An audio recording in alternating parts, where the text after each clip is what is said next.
Drew Storen striking out the side in the ninth. With less than 3 weeks to go in the regular season, the Nats are set up for a magical finish. Tonight, a prime opportunity to take a giant step closer with just the right Zimmerman for the job.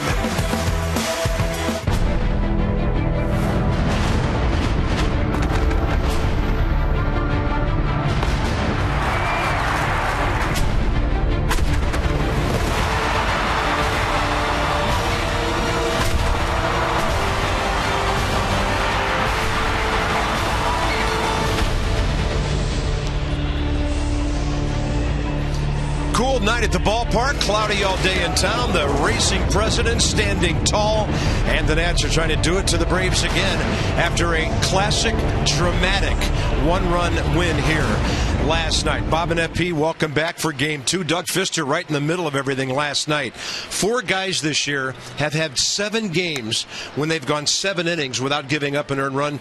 Doug Fister, one of those 4. Yeah, and last night did it in the heat of a pennant race against the team closest to the Nationals, separating from 7 games to 8 games. So we're going to go back to last night. It was such a good feeling at the ballpark. We wanted to show you Doug Fister's outing one more time. 7 shutout innings, giving up just a couple of hits, struck out 3 Braves, and what I thought was one of the moments of the year when Matt Williams came out to the mound to talk to Doug Fister, and he said, "You got this guy?" And he said, "Yeah, baby." And you saw the quote in the paper today, and you have to feel like that's the mantra and the motto the rest of the year. Yeah, baby, he got the job done. Standing ovation as he walked off the mound, a goosebump moment and a playoff feel at the ballpark here last night. Yeah, that was an awesome moment. Hey, if Hum Baby can work years ago in San Francisco, why not Yeah, baby, right here? So following in the footsteps of Doug Fister last night, Jordan Zimmerman tonight, Steven Strasburg tomorrow, suddenly your expectations rise in a series like this. And you have to have the step on their throat mentality. Make it a 9-game lead and get that magic number down to 10. But first things first, Jordan Zimmerman coming off a start where I thought he had some of his best stuff all year against the Dodgers. Remember, he started that crazy getaway day game, but his fastball was crackling at 95, kind of sitting there, and his changeup was very good, but his slider was 90 miles an hour, and the best I've seen all year. Hey, guess who's tough to beat now if they have the lead after 8? It's Drew Storen and the Nats. Last 2 games, 2 innings, 5 strikeouts, 2 saves. He has 3 on the year. Drew is on the road back to where he used to be as the Nats closer. Swing and miss stuff, and you better not take that slider close either. Storen's been spectacular. Game 2, right now.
Brought to you by PNC Bank. for the Achiever in you by your local D.C. area Land Rover retailers. Visit DCAreaLandRover.com for special lease and finance offers.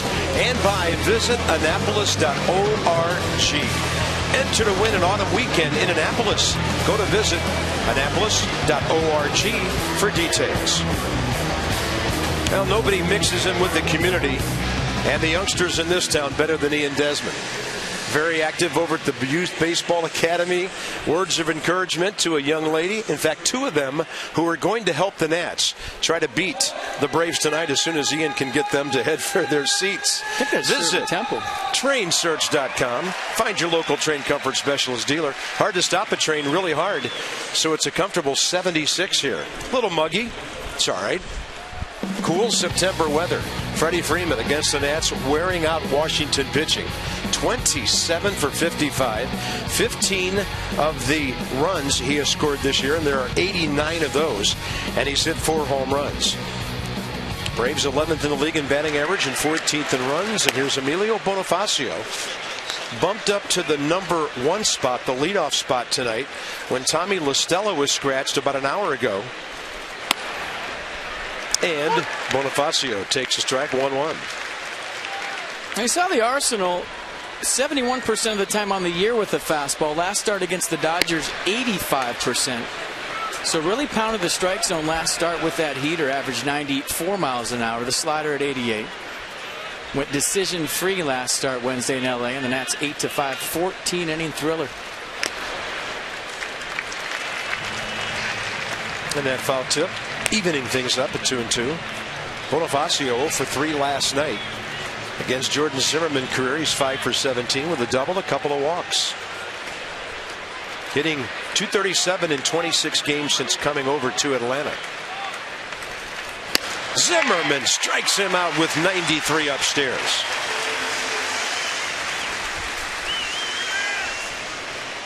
Well, that's what he did pretty effectively last start, is that elevated fastball with 2 strikes. A lot of Dodgers couldn't catch up to it.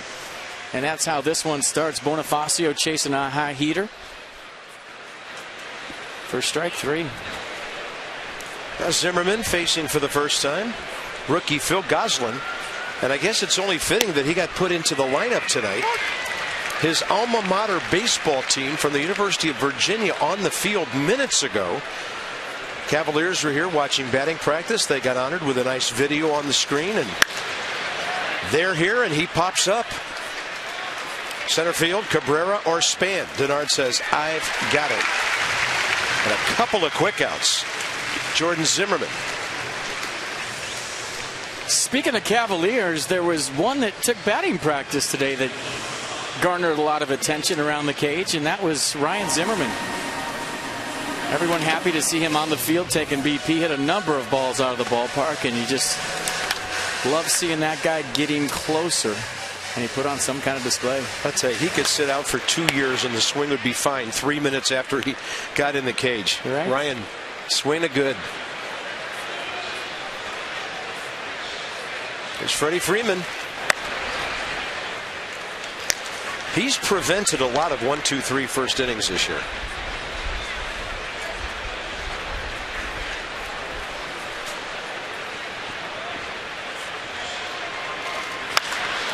Kind of like that. You get behind him, he's so dangerous. So he's aboard with 2 down, and that's a 6-game hitting streak for Freeman. Now 8 for his last 21. Yeah, 2 for 3 last night's game. Starts this one up with a knock. Let's check out the defense for the Braves, or for the Nats tonight. Against the Braves, Harper, Spanworth, your outfield, Desmond Rendon, left side, Cabrera, LaRoche, right side, and Wilson Ramos behind the dish. So to the cleanup man, Justin Upton. 5 career hits against Zimmerman. 4th in the league with 26 home runs. Alan Porter calls it a strike.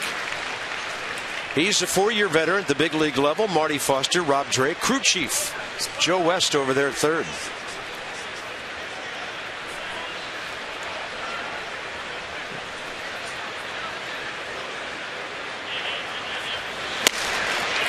And Jordan Zimmerman's got a good fastball going early, 94 that time. So with that hit, Freddie Freeman goes to 28 for 56 against the Nationals this year and a cool 500 average. I wish we'd start throwing overhand to that guy. Those are amazing numbers. And you mentioned last night other teams have been getting him out. 135 against the Marlins this year, 10 for 74. And there was a lot of scouting on the Marlins video versus Freddie Freeman before this series. It's different guys, different arm angles, different deliveries.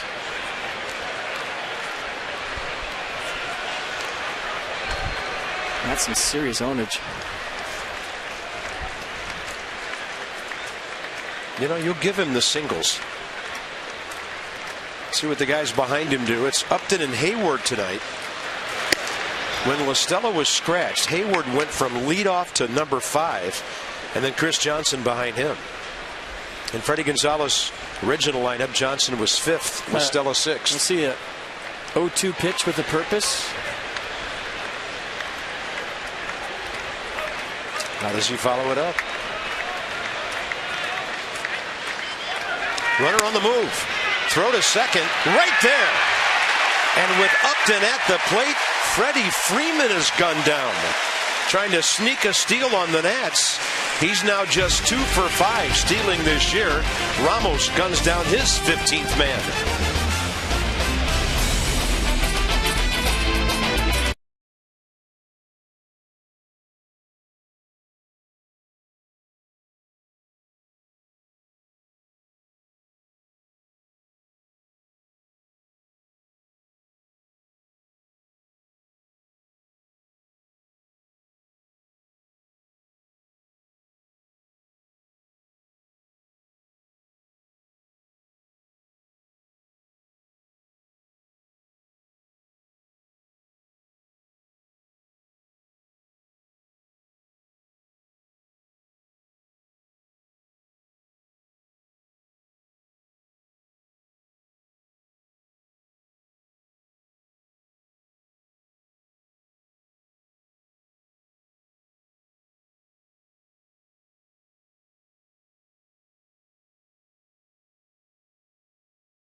Autumn sky here on the 9th of September.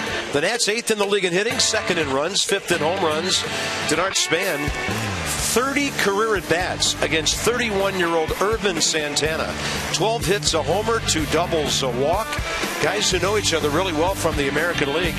Maybe it bodes well for the Nats to get some table setting done against the right-hander. And this guy's had a good year. Oh, yeah. I heard it officially turns autumn when the magic number is 0. 14th win last time out Wednesday against the Phils. Gave up 4 runs, however, on 7 hits and 6 innings of work. Struck out 4 Phillies. Walked 1, 84-pitch effort. The Braves won that game 7-4. He's 7-1 with a 2.94 ERA in 10 starts since the All-Star break. He's a guy that's not afraid to pitch in with the fastball. He'll cut the fastball on occasion. He's having a good slider to go with it. Rarely throws the curve, and he's got a pretty good change at 84. And 96 career wins with the Angels, 9-10 in Kansas City last year, and 14-7 with the Braves. So here's that matchup right out of the gate, up and in to Denard Span, who continues to be the best National League hitter for home cooking at .347.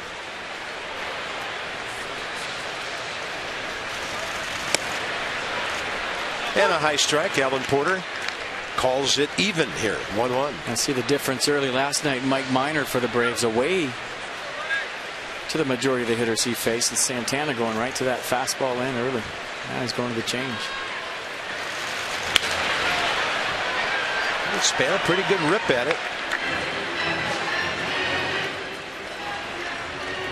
So the Nats are 20 over, 8 up on the Braves. Magic number 12. They're 45-27 at home. In the 8 games here against the Braves, they've split them now with last night's win.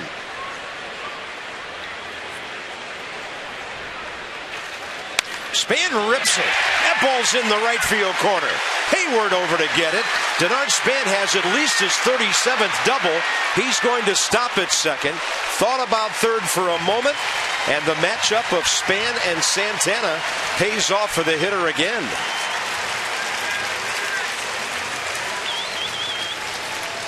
Well, there goes the no-hitter, Denard Span style. It's for extra bases.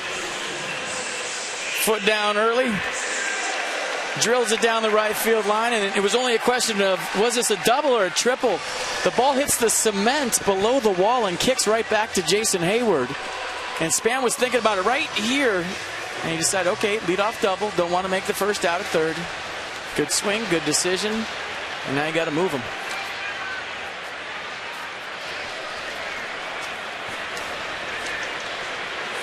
Here's Anthony Rendon. He has 36 doubles.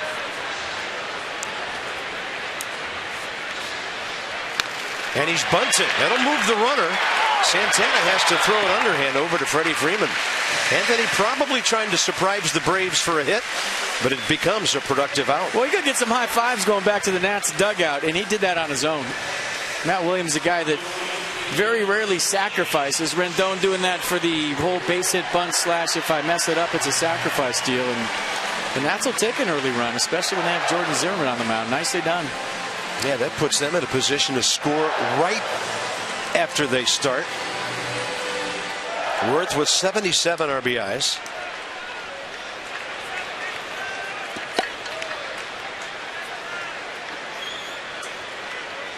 And also 341 with runners in scoring position. The only infielder who can make a play home would be Johnson. Simmons coming in a little bit, but he's kind of waffling back and forth at short. Right now playing halfway. So kind of an in-between defense by Freddie Gonzalez here. He's just showing man-to-man coverage right now. Now he's backing up into his zone. Look at, he's giving him different looks. Yeah, he's gone back and forth like 5 times. He's going from bump and run, now he's going to a zone. Well, the good arms and right. I think Nats fans know that Jason Hayward can throw. Yeah, 9 assists this year. Had a great play on Jason Worth last night going down the corner. Well, Desmond got the Nats on top last night, first inning.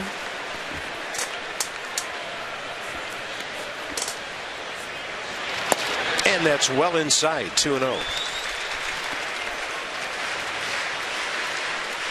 Santana career against the Nats, 1-1, 4.15, 6 career starts.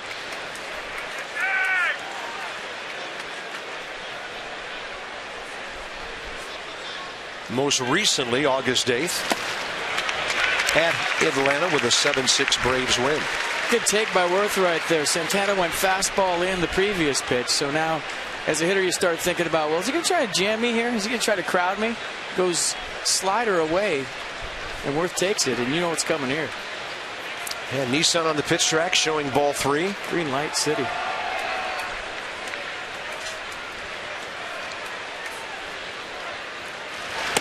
Way inside, he walks on 4. The one thing that does for the Braves, it sets up a double play. Adam LaRoche coming in, and they'll move into a modified shift with their defense. So the defense for the Braves tonight: Upton, Bonifacio, Hayward the outfield, Simmons, Johnson left side, Goslin, Freeman right side, and Christian Bethancourt behind the plate. And there's Phil Goslin at second base, who came into this ball game hitting .303 as a rookie, 20 hits and 66 at bats now. And I'm told that Bethancourt behind the plate is just a great catch and throw guy. Has a fantastic arm, calls a great game. Benito Santiago comparisons were thrown around by some Braves people before the game. That's how good he is defensively.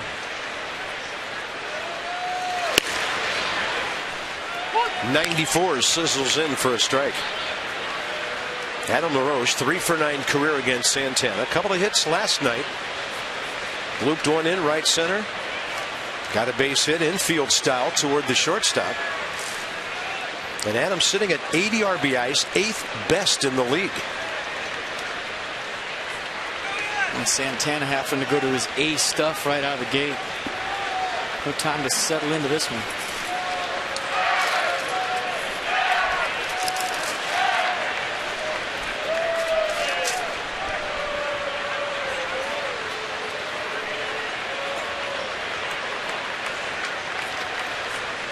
We're going to restart the signs here.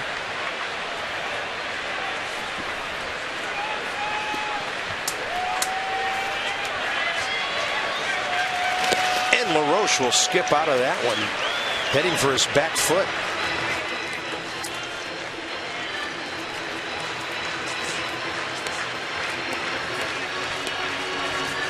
I'm watching Bethancourt right now. For a young catcher, he's putting those signs down really low. If you get him too low, you can see him at first base if you're the base runner. Guys usually like to keep them real close to their body, but watch how low he's going with the signs. See that last sign way down low?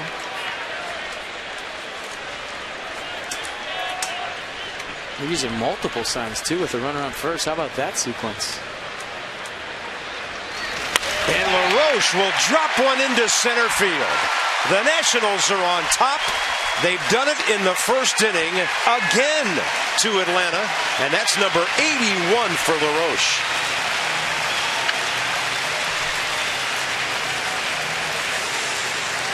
That's 56-20 when they score first, so don't sleep on the first inning run. And you just love the way Adam LaRoche approached that at bat. First pitch strike, stepped out, shook his head, yeah. And the confidence level high, hey, I'll get another pitch to drive. Line drive up the middle. Denard Span went back to tag just in case Bonifacio came in and made a crazy catch, walked home, and it's 1-0 Nats.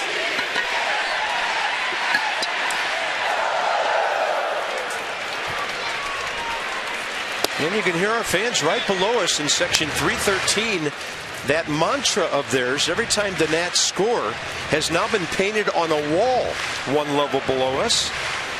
And they've got their own slogan on the wall right behind where they sit, and they let us know when the Nats score a run. It's become a tradition here. There's Ian Desmond, who got the Nationals on top last night. There they are. That's their newly painted sign with their chant. Somebody hits a 3-run homer, they do it 3 times in a row. How about a 4-run homer? They do it 4. 8-run inning. You're going to hear a lot of them.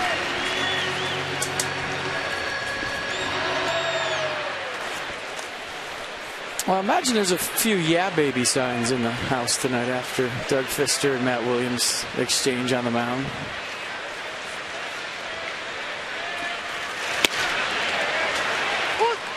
Strike call. It's 2-1. Let's go inside the numbers with STG.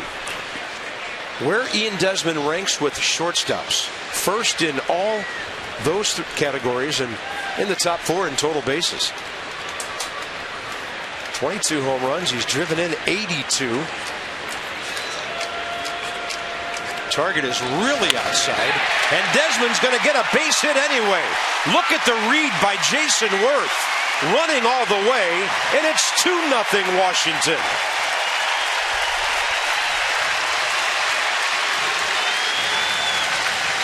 Well, Matt Williams would love to stay off the back end of his bullpen tonight and get a big outing from his offense here. And so far, so good here in the first. Great read, as you said, Cart, by Jason Worth. Watch this, there's 2 outs. He didn't even hesitate. You talk about how intelligent the Nats base runners are. It's just as simple as pre-pitch preparation, checking your outfield, knowing where they're playing, and knowing that ball's going to drop. Nice swing by Desmond. Great read by Worth.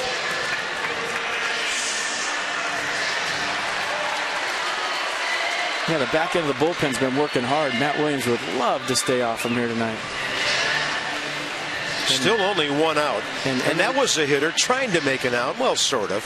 Anthony Rendon. And NATS, Nats, sorry. Here they go.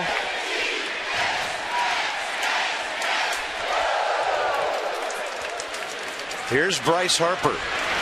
He ejects one to center, and that is on the ground. Bonifacio got a piece of it.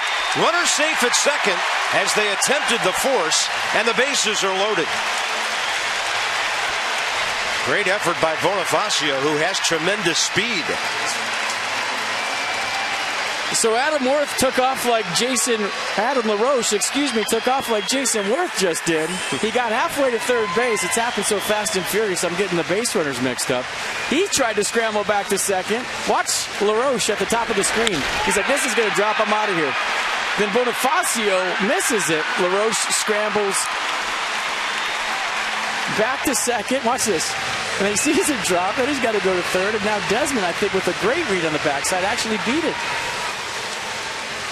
So much going on that line drive. Good read by everybody. Even LaRoche hustling back and forth and back and forth. And now the umpires are going to look at it, and this is probably for the force out at second base. Couldn't tell on that first replay if Desmond beat it. And Goslin and Desmond having a chat.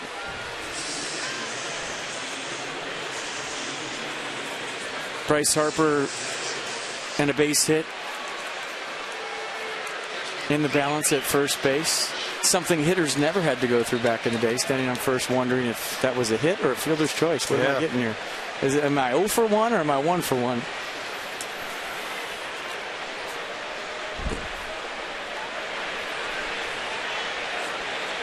So LaRoche back. Now he sees it drop, going to third. Here comes Desmond. What do you got? Oh, that's close. Yeah, has to be indisputable to change the call. So that part of it's the good news. I don't think that's going to tell where his foot is. Ooh. I don't know if that was definitive. It's so close. Well, our fans are trying to sell it as they see it on the screen. What do you got, Carp? I got tie goes to the runner. Well, there's no such thing. He's either got to be out or safe. And then he's safe. No. The tie goes to the runner is a myth. You're either there first or you're not. So he's safe then.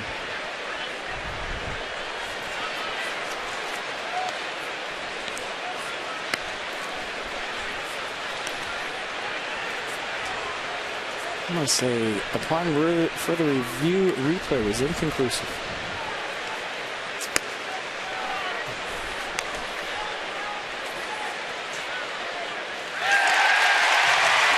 Good call, Carp. By the way, nailed it. That's big. That is big. Now the bases are loaded with 1 out for Wilson Ramos. Well, it's big because Freddie Gonzalez doesn't have a challenge. It's the first inning. But you're right. It's big in other ways, too. But now, whatever happens here, Gonzalez is playing old-fashioned baseball where it's up to the umps. Remember way back in 2013 when that's how it was? Yeah, I find it quite refreshing when the umpires decide almost everything. Takes me back. Ramos 0 for 8 against Santana, and Wilson struggling with the bat. Not that time. LaRoche will score. Desmond with Hayward's arm will be held at third. The line is moving. 1 out still, and the Nationals have 3 on the board. Line is moving. And Ramos making an adjustment in his swing the last couple of days. He's standing more upright at the plate, so the buffalo comes through here in the first. Look, he's not all squatted down in his stance. He's standing tall. And the whole stack and jack thing that everyone's been doing this year has found its way to Wilson Ramos. He comes through big. With the first inning single. Yeah, there's the horns. We were given a hat today. A little buffalo hat. Yeah, we would like to thank Susan, Bethany, and Linda. That's Susan Budner from Hazlitt, New Jersey, who heard you say on the air you wanted a buffalo hat. Mom made a couple. They sent them to us. That's a good swing by Cabrera. And now the Nationals lead 4-0. This is happening so quickly and so efficiently. It's hard to keep up. Well, it's just good baseball. Good base running by Jason Worth. Good base running by Ian Desmond, getting to second base before the force. Good sacrifice bunt by Anthony Rendon to move the leadoff double. Now, as Drupal Cabrera, who's just as professional a hitter as I've seen in a long time, walks up, sac fly, 4-0 Nats, and I'm going to get my breath. So let's reset the runners for you. Bryce Harper tagged, went to third on that play. Ramos at first. Number 9 hitter Jordan Zimmerman bats in the first inning. And the last 3 batters have put the first pitch in play. Zimmerman has 8 hits this year. I don't know, those people below us are smokers, or they're not going to make it tonight with their Nats.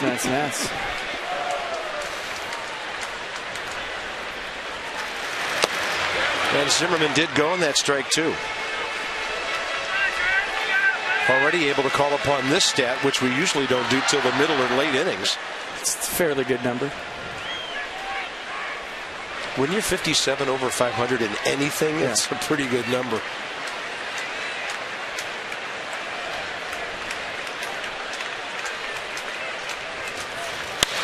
Zimmerman jammed, and a bouncing ball to Gosselin, right side. What an inning for the Nationals. Ramos throws out a would-be base stealer, and then Washington racks up 4 runs on 5 hits and a walk.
Against the Braves, it's a 4:05 start, and it's the Patriotic Series presented by SAIC. It's to honor Heroes Day.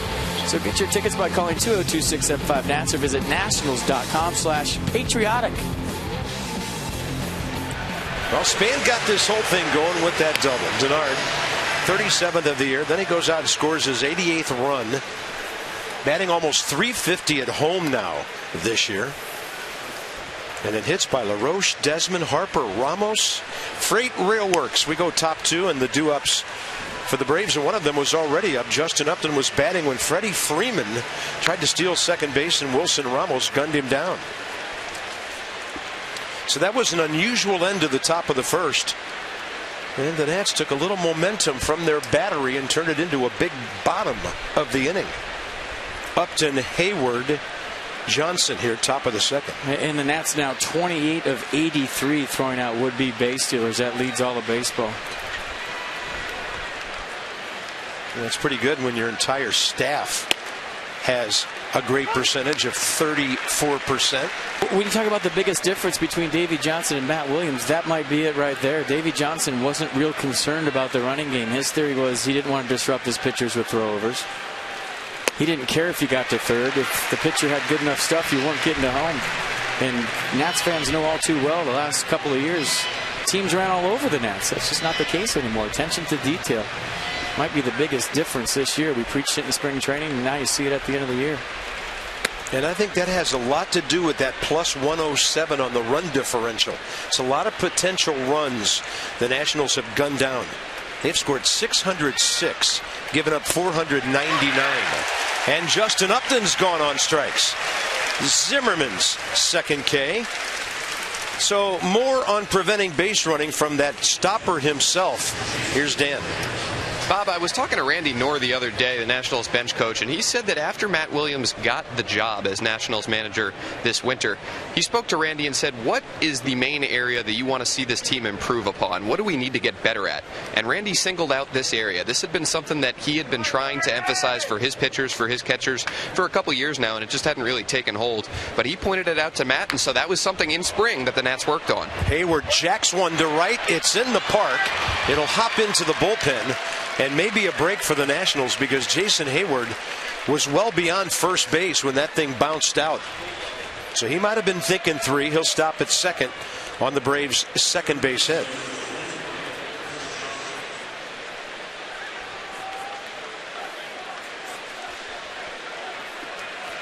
Just standing next to Hayward today in batting practice.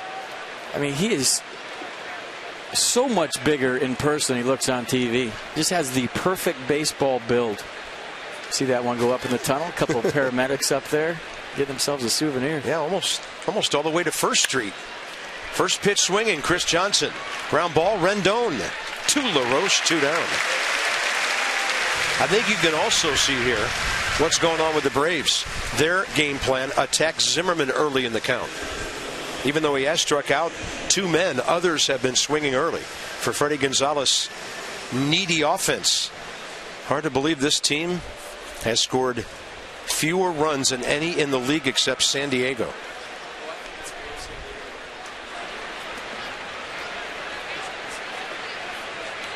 Here's Bethancourt, the catcher.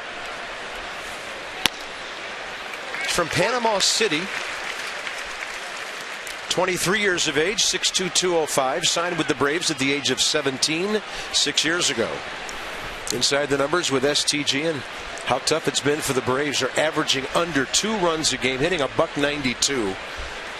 And what's a pitching staff to do when there's no support on a regular basis? Yeah, 100 quality starts by the Braves rotation. That leads all of baseball. And their staff ERA is 4th best in the league at 3.33.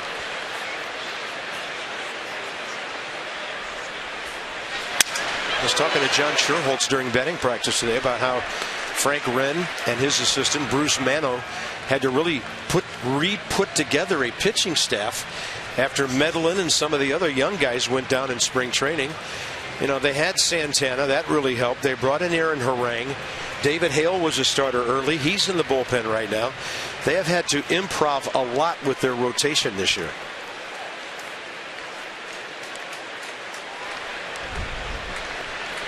You know, and a guy like Sherholtz, who was a GM for 26 years and now serves as the president and senior advisor, he says, you know, some years just nothing goes according to plan. That ball hammered by Bethancourt. Span going back.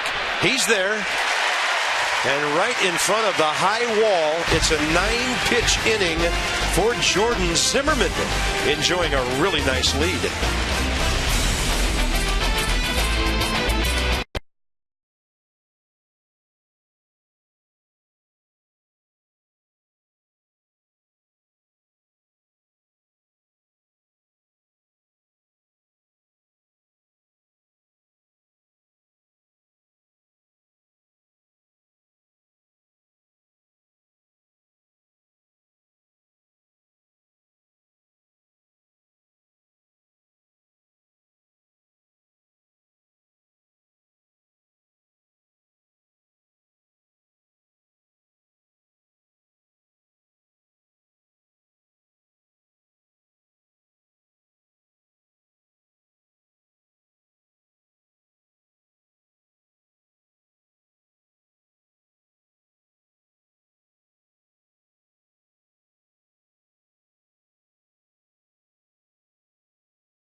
University College, a moment in history takes us back 1 year. Nats at Citi Field, and Gio Gonzalez almost pitched a no-hitter. Pinch hitting for the pitcher, leading off the 7th, Zach Lutz sort of brought up chalk on that first base line, and look at Gio's reaction. He knows how close he came to pitching a no-no in New York. He went the distance in that game. 2 walks, 8 strikeouts, 110 pitches. Nats beat the Mets 9-0, and with that win, Gio was 10-6 last year. That's like just missing that hole-in-one. You never know if you're ever going to have a chance. Right. And Gio was so close to his own piece of baseball history. And if I remember right, we didn't have an Exmo shot of that. And that was the best look we had that we just showed you. And you wonder with an Exmo and replay this year if he would have had a no-hitter. I think that ball brought up chalk. But it would have been nice to see a nice, clear, blown-up replay of it. Yeah, and I can think of a perfect game that would have happened with replay a few years ago in Detroit. Oh, my goodness. I didn't even think of that. Yeah, the Jim Joyce first base call with that situation. Look at Span swinging the bat. He's going to line out right to Hayward. But Denard a double first time up on a line drive at the right fielder that time. Lows never stop improving. And how about Anthony Rendon? 102 runs scored, 280 average. Look at all the games, 138 games posted. There's some impressive numbers, but for a guy that plays as hard as Rendon, the top number to the right might be the most impressive, 138. 15 for 17 in stolen bases, too. Don't forget about that. Thrown out for only the 2nd time this year last night. The upside on this young man is amazing. Yeah, that was the Armando Galarraga game we were talking about a couple of years in Detroit years ago. Rendon bunting for a hit, but he did move Span to third when Santana threw him out. Hits that one hard. Chris Johnson to his left. Close. 2 down. Right now, Irvin Santana not fooling anybody in a white uniform. Nice play by Johnson. All right, folks, 2015 Nats Plus memberships will offer experiences, rewards, and access, including exclusive autograph opportunities and team store discounts. By purchasing a full or half-season plan right now, members will secure tickets for the 2014 postseason. Sounds like a deal to me. Go to Nationals.com/Nats Plus for more info. To be forgotten in that first inning, the walk that Worth drew, setting up a 1st and 3rd with 1 out. Even more pressure on Santana. Then LaRoche dropped one into center, and the party was on. Hasn't thrown him a strike yet.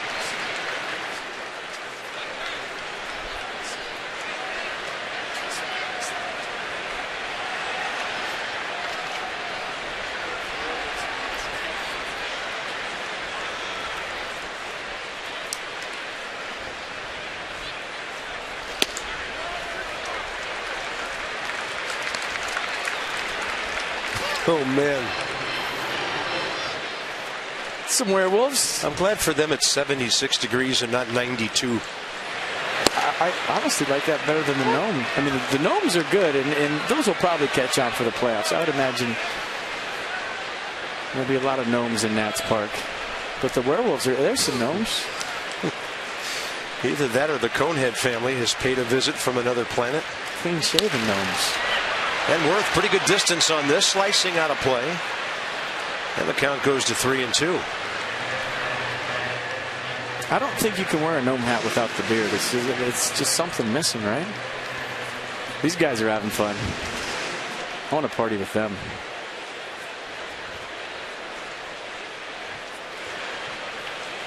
Some more gnomes.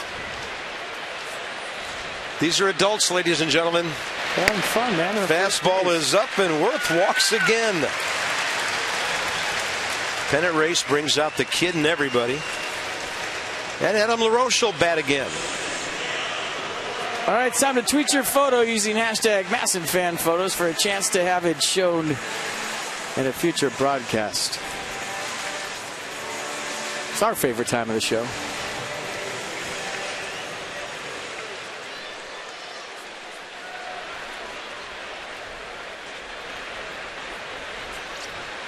LaRoche now 81 runs batted in.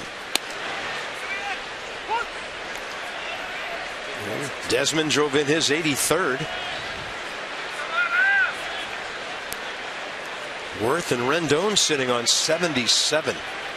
The RBI numbers from 2 through 5 in this lineup are staggering.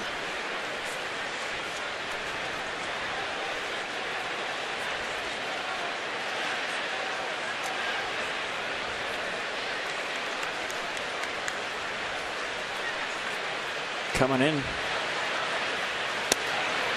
And LaRoche locked up. Snap throw to first. Freddie Freeman wasn't looking. That ball goes deep in the corner.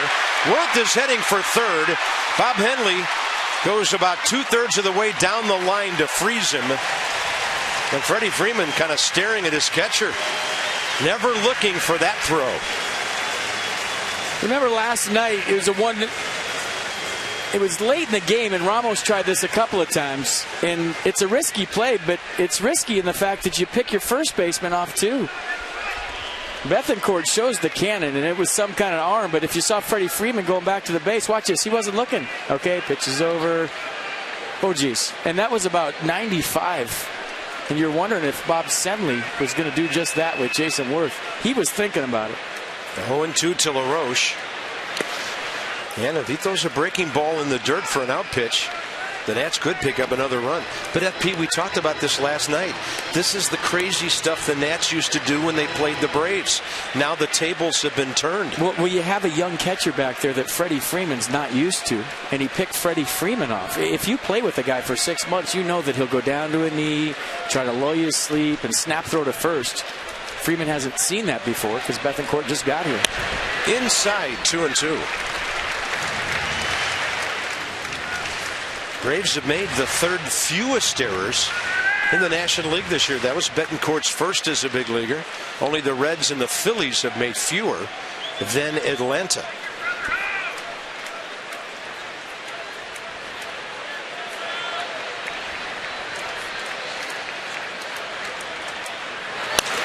And LaRoche will make it hurt.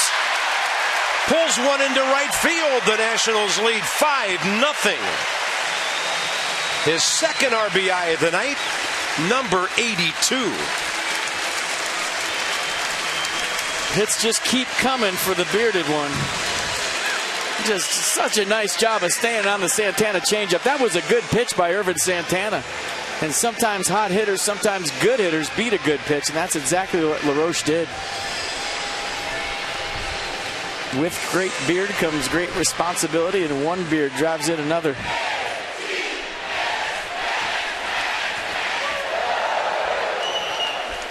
Ian Desmond RBI first time. 5 runs on 6 hits. And Desmond takes one right down the middle. Those rally werewolves were good for a little 2-out rally, huh? Walk, error, knock. Oh, yeah. That one's on the inside edge. Nasty 94 from Irvin Santana, who's been hit hard here early.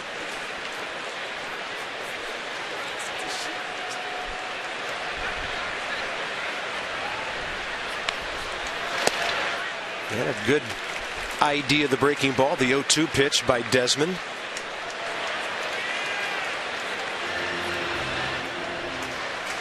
Inside the numbers with STG. I mean, look at these numbers. Only team in baseball with 4 guys over 75. Desmond on an off-speed pitch strikes out.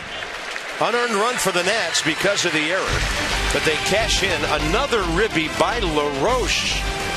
It's a night for dancing werewolves in D.C. Scary.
early 5-0 lead as we head top 3 at Nats Park.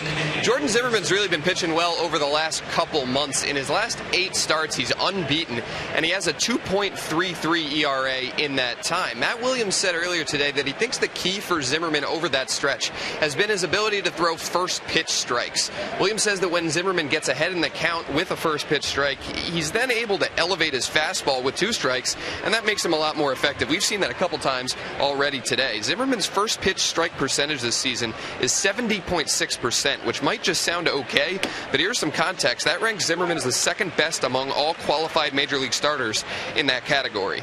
He continues to get ahead in counts, as he did right there, and he continues to have success, guys. Well, it's a good thing you threw strike 1, Dan. That totally nailed your report.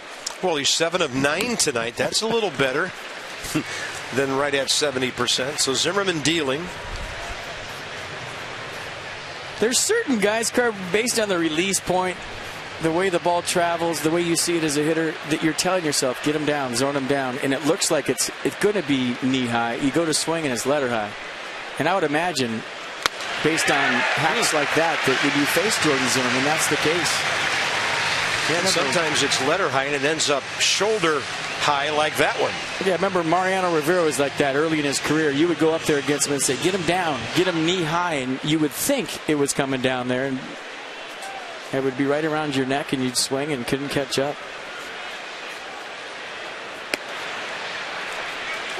In there to Santana. 6 for 58 this year with an RBI. It's a 120 career hitter, having spent almost his entire career in the American League. Strike, strike, strike, strike. Fast, fast, working fast. A little bit upstairs. Well, that was you love the pace of these guys, don't you? Yeah.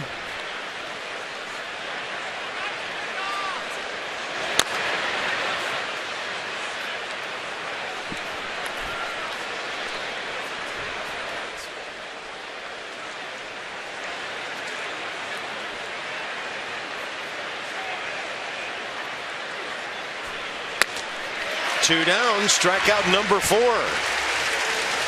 First time through the lineup, the Braves go 2 for 9, but a runner caught stealing. And the strikeout to walk ratio in the National League this season. Clayton Kershaw, ridiculous numbers, but Zimmerman right there with Bartolo Colon, who the Nats will see in New York, and then Steven Strasburg, 4th on the list. And the Nats as a staff are first in all of baseball, 3.52 to 1. And then you got 4 of the 5 guys in the top 15 right there. It's impressive. Bonifacio struck out to start the game.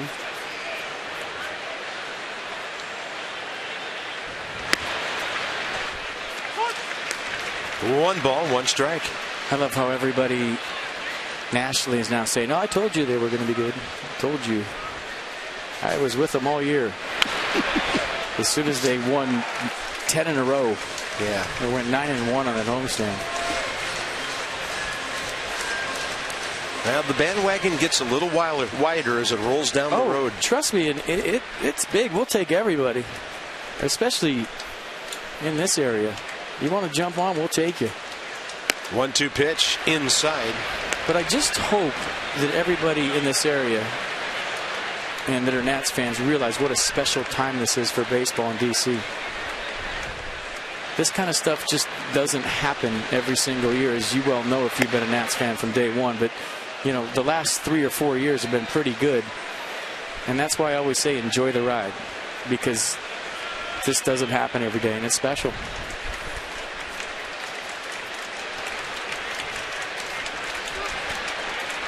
(3-2) to Bonifacio, guy you want to keep off base.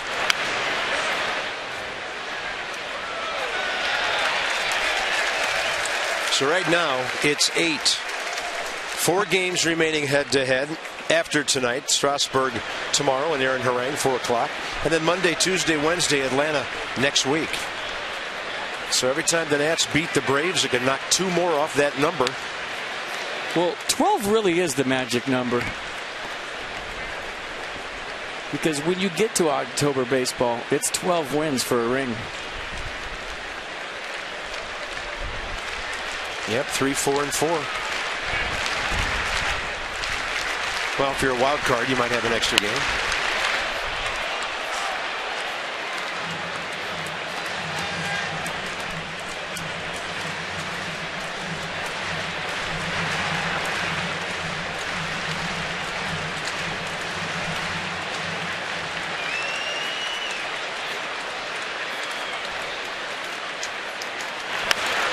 Zimmerman on the attack. Bonifacio hanging in there. I thought the key part of last night's game, besides the obvious, was Freddie Gonzalez pinch hitting for Bonifacio in the 7th inning.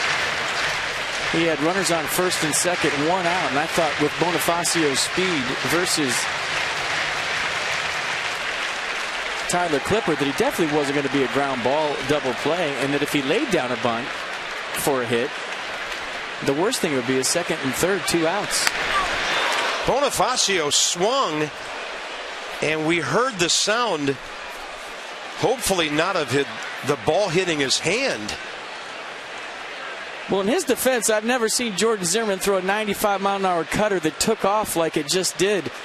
That thing took a left turn. You know, usually Jordan Zimmerman with a straight fastball. Look at the pitch. I mean, it just comes boring in on Bonifacio. Look at that thing. I mean, it started a strike, and then when he goes to swing, he fouls it right off his quad/knee. Wow. And I think I'm swinging at that one, too, because Zimmerman's ball usually doesn't do that. Saw Drew Storm throw a 95-mile-an-hour fastball like that last night. Every once in a while, you get a little quick. You try to throw it as hard as you can, and it'll cut. Or some kind of tough to stay in after that. Hardly ever see a batter get himself that high on the leg with a foul ball.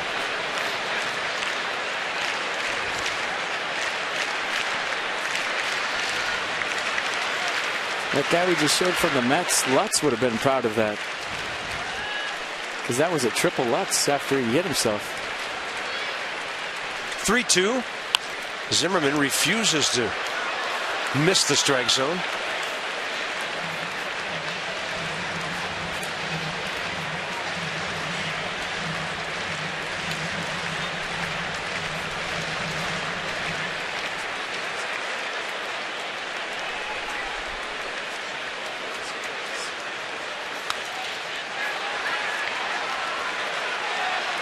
I feel like if Jordan throws it halfway up the screen right now, Bonifacio's swinging.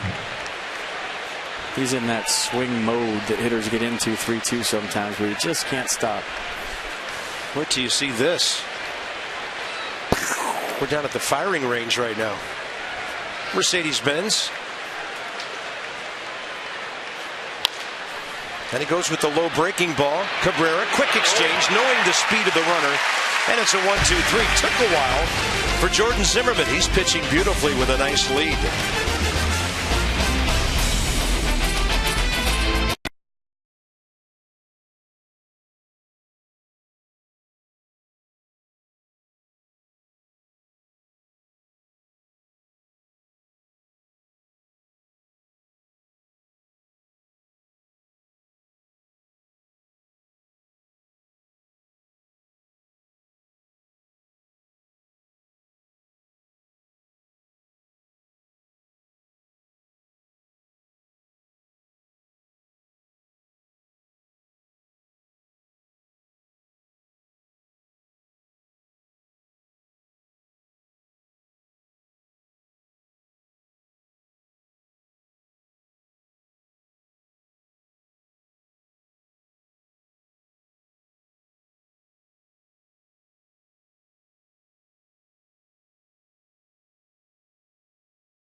Delivering life's most important connections. All Nats in this one so far. 5-0 as this one rolls into the bottom of the 3rd inning.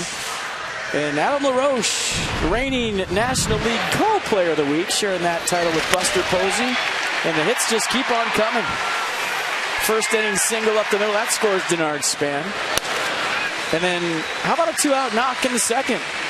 Jason Worth walked, went to 3rd on the Bethancourt error. And LaRoche with just another lousy single, the 2nd RBI of the night. Adam LaRoche in this series is 4 for 6. Bryce Harper, bottom of the third. Bryce on the attack early. He hit that ball to center that Bonifacio almost made the play on, and then almost forced Desmond out at second on.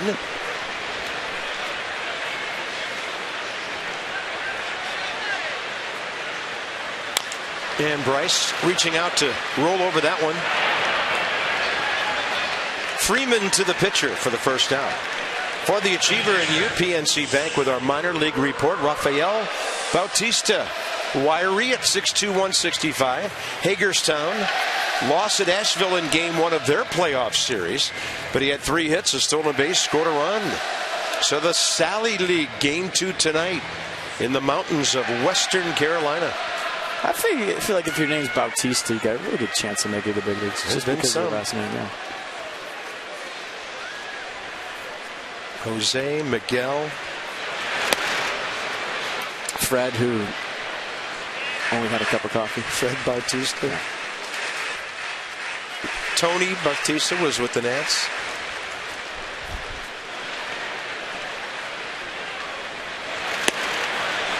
And now Santana getting some swings and misses deep into his second time through this batting order.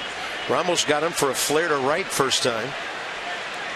That took a 2-run inning and made it lead to 4 as Ramos drove in his 40th run of the year.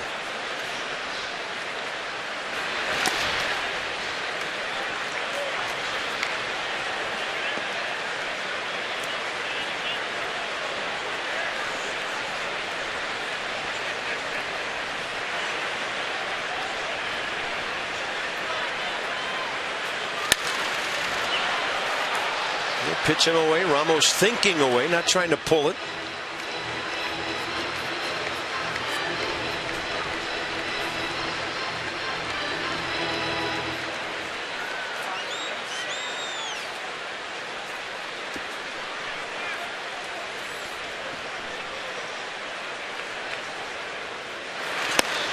Did he go? Marty Foster says no.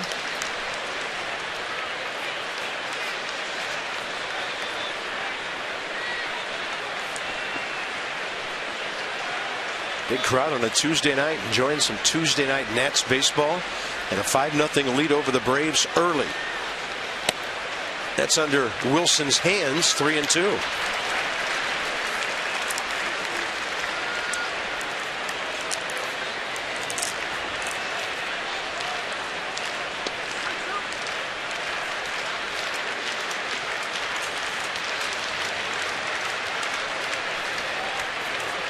Slider up, beautifully struck, straight up the middle. Wilson Ramos 2 for 2. That's one of the easiest swings you'll see from a guy like him. Well, getting back to his adjustment, when you're standing up tall, you just pound down on the baseball. He's been kind of wide in a squatty sort of crouch all season long. He's been rolling over a lot of ground balls to the left side. And you see the slider not doing a whole lot. Good shot of the dot that hitters pick up. It looks the same on the other side. Stand through it nice. Just another lousy single for the Buffalo. And 7 for the Nats. I should have known with that hat sitting on my desk today when I walked in that he should be my pick to click. I mean, it's just the small sign. Mm-hmm. You walk in and you come into the booth and there's a Buffalo hat on your desk. Maybe. Well, I have to confess, I'm the one who put it over your audio box. Oh, did you? Had to do something after our package arrived in the mail from New Jersey. I thought somebody had sent us some oven mitts to slide into the bases, but no, they were Buffalo hats.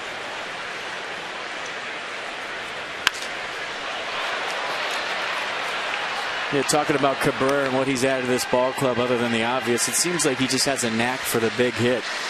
And you would think that would play well in postseason baseball. Last night, the big double down the left field line that moved Wilson Ramos to third was eventually pinch run for by Jeff Coburnis, but the home run in Los Angeles to put that one on ice, it just seems like he has a knack for getting that big knock, and that his pulse is always the same, a lot like Anthony Rendon. Loves to be in the big situation. 1-1 off speed pitch, and Cabrera trying to slow his bat down. I'm trying to think too. There's been a few others, and a couple of times where he's lined out in big situations and really giving you a good at bat. Well, yeah, he's been a great addition. It'll make for some tough decisions when Zimmerman time comes in this defense and in this lineup. There's a good take on a ball diving down and in. 2-2.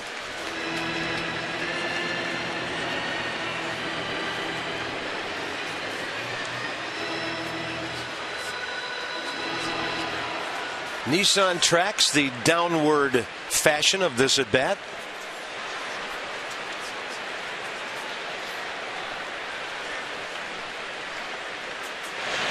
And Cabrera, he'll take a high strike.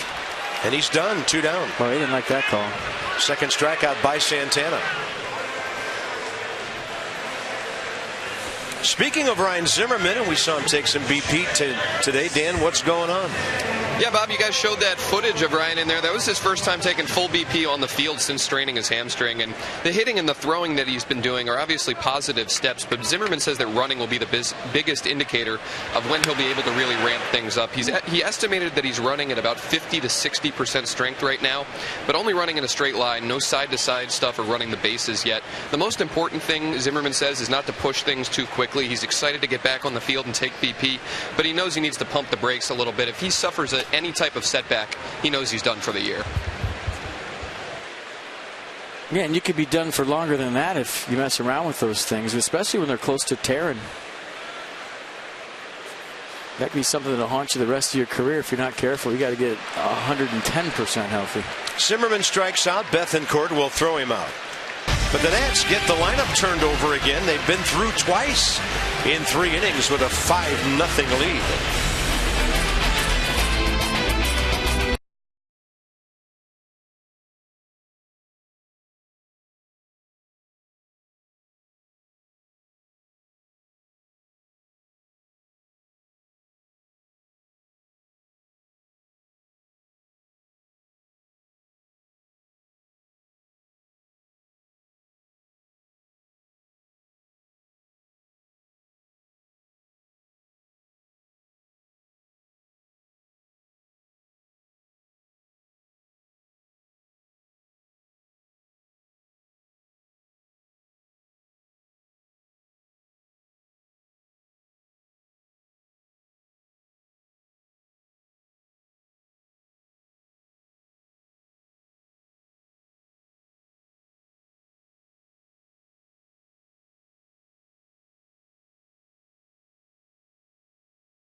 There always seems to be one moment, that moment that you really don't need pictures. It's kind of etched in your memory forever.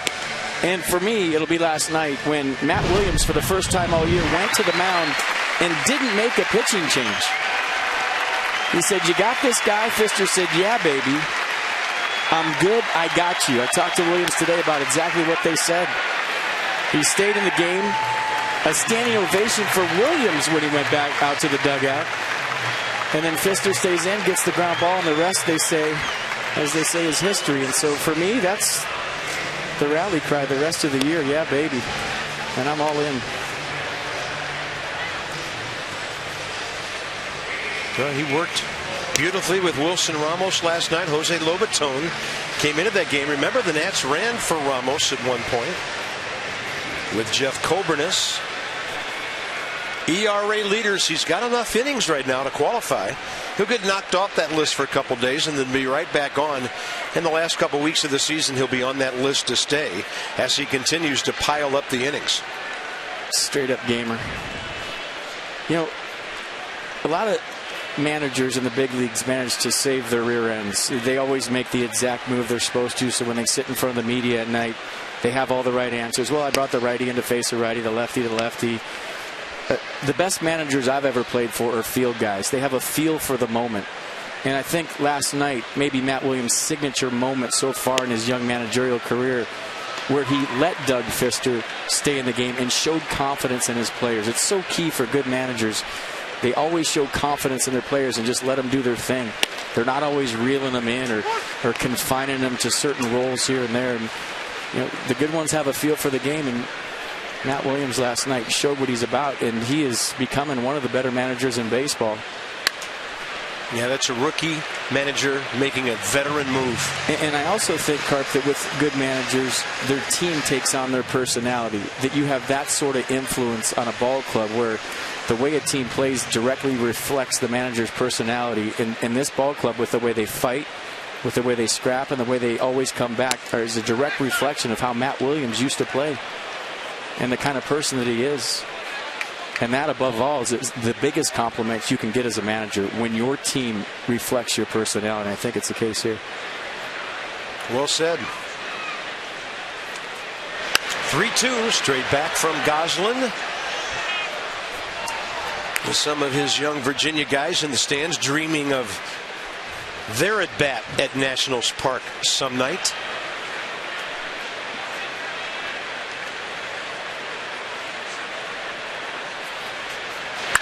And he jacks one to left, and that's over Bryce Harper's head by a long margin. Hits the bottom of the wall and deadens right there. Any more altitude, the Braves would be on the board. Goslin's hit one big league home run, and that thing was smoked. Well, you talk about a short swing, getting on top of 94 up in the zone. Watch this hack. Up, in. Nothing to it. That was the loudest sound all night right there off the bat of the Braves second baseman. Nice swing. That's a leadoff hit. Now they have Freeman, Upton, and Hayward.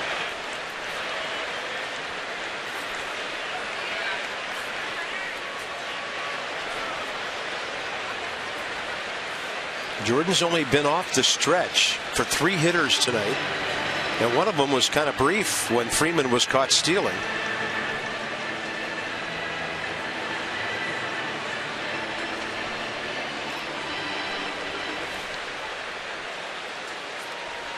I did notice that when Freddie Freeman was taking BP today, the Virginia baseball team lined up over on the third base side on the rope fell silent. Those kids were locked in on every move this guy was making. Well, he's a good guy to emulate everything he does. Jordan gets ahead with off speed.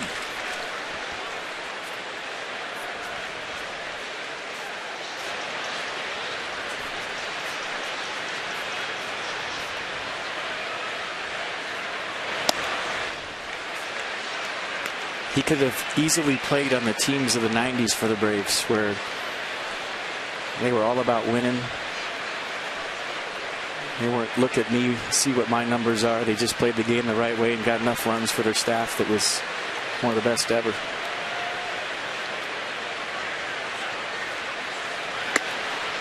And that fastball will stand him up 2-1.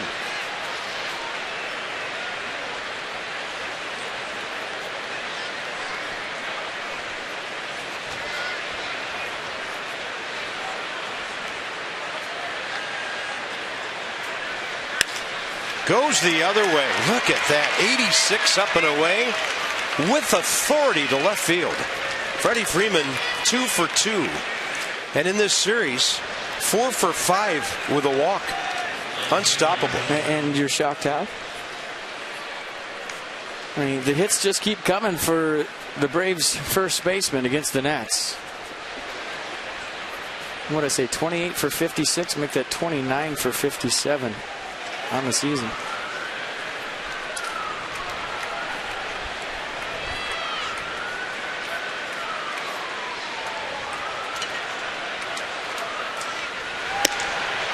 He is up to 509 against the Nats. Justin Upton struck out swinging first time up. Well, you don't know what's going to happen here, but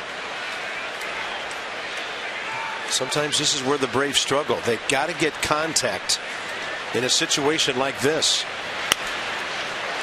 And now the count 0-2. And Jordan Zimmerman looking for a strikeout or a ground ball.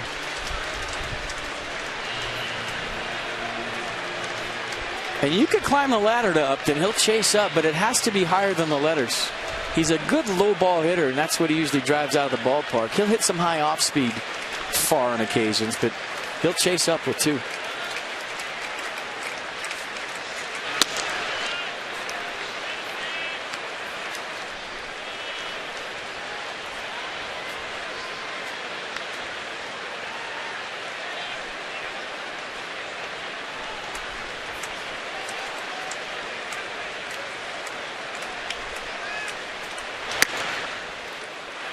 Counts even. Up and away, up and in. Upton has struck out 146 times this year. Actually 147 counting the first inning. Slider down the way might work after those 2 high heaters. He goes with it. Didn't get it down and away too much, but the different speed and the break enough to get the K. Number 5 tonight. Well, he just changed the eye level. So you throw a couple of fastballs up, fish ain't biting, and what do? Ramos set up outside. It's on the outer third. He probably wanted that a little bit further out. But not a lot of break to the slider. Just almost acted like a changeup, and the location was good. Well, Jason Hayward hit the ball hard first time. 1 hopper into the bullpen.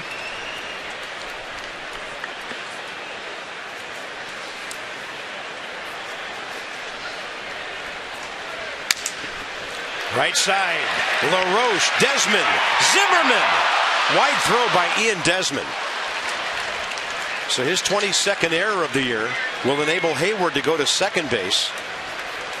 And the Nats would have had to do everything right to turn the 3-6-1. Back end of it just didn't work out. Braves on the board. Desmond had to hurry because of the speed of Hayward. And it's hard to hit a moving target.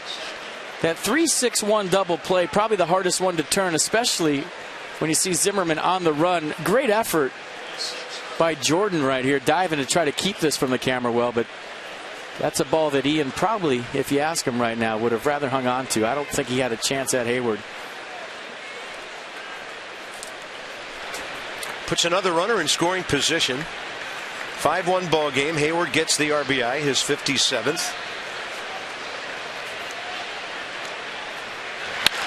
And that's a base hit unless LaRoche gets it. He doesn't. They're sending the runner. Worth up and throwing. No chance. So letting that runner get to second base proves huge. And Atlanta's on the board here.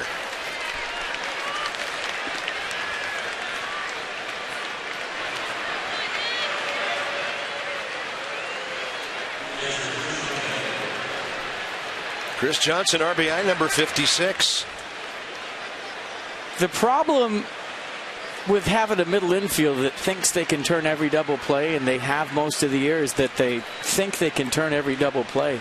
So it's a fine line between having an aggressive nature and thinking you could turn everything, which you like. You rather turn guys down than have to turn them up.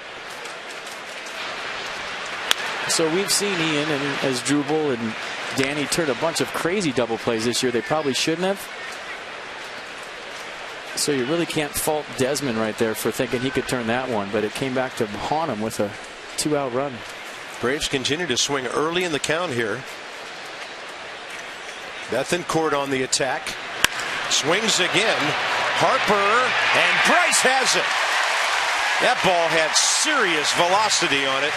And a very good play by Bryce Harper to put an end to a 4th inning where the Braves really swung the bats. A great play by Bryce right here. Bethancourt has hit 2 balls as hard as you can possibly hit them, and he's 0 for 2.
sitting there just conceding is probably going to end up winning the race. Here you are on the home stretch, and there's Abe, and that's holding. Teddy being held by George Washington. That's defensive holding. That's automatic first down. I think that's a major. That's 5 minutes in the box.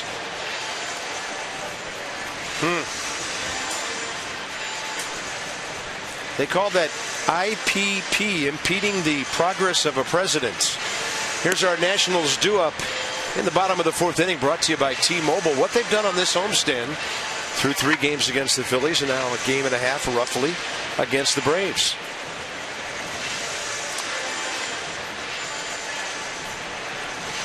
And then, Worth walking twice, scoring twice. Denard Spans had 2 good swings at Irvin Santana, who threw 3 innings, has thrown 58 pitches and 36 for strikes.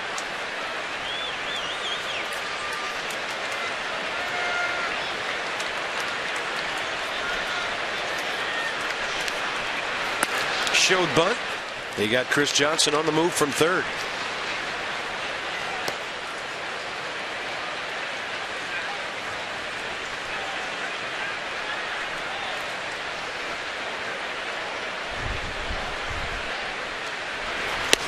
And showed again.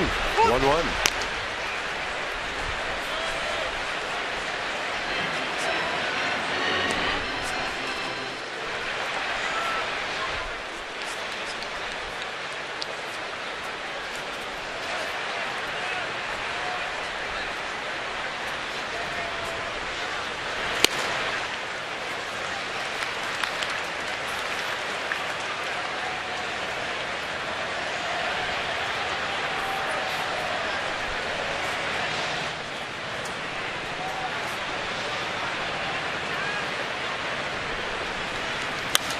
And Span gets under that one. It's on the infield right behind the mound.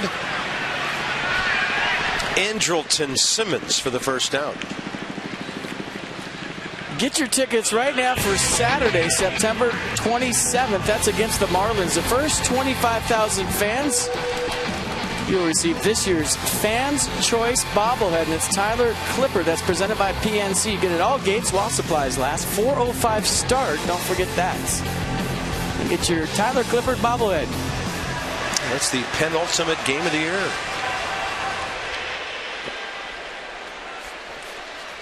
I just wonder if we'll see a few goggles in the ballpark that day. We might. Well, all of a sudden he's factoring in this game. Those 2 runs made it a save opportunity. Long way to go, though.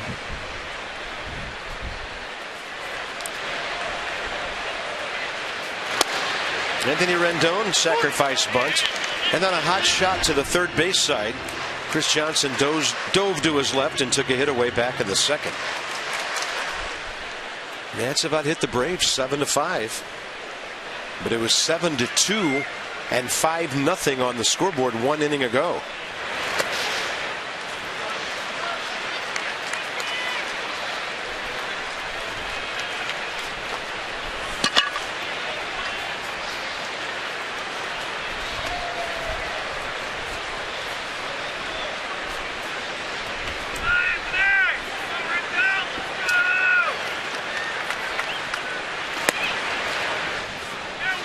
No swing, says Marty Foster. Anthony Rendon has checked his swing, I would guarantee, over 50 times this year. And I don't know that he's ever been rung up once. Maybe once.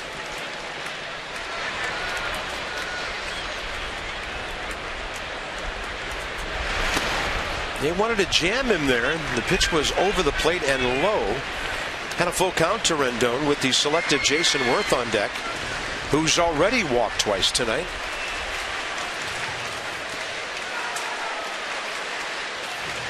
Yeah, Irvin's kind of back in the game, Santana is, but he hasn't had one stress-free inning yet.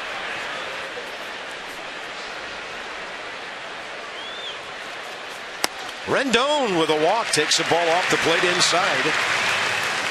And so Santana still doesn't have a 1-2-3 inning, and that's his third walk. All right, little reminder as you enjoy a cold one tonight to look forward to Miller time later in the game. That's brought to you by Miller Lite.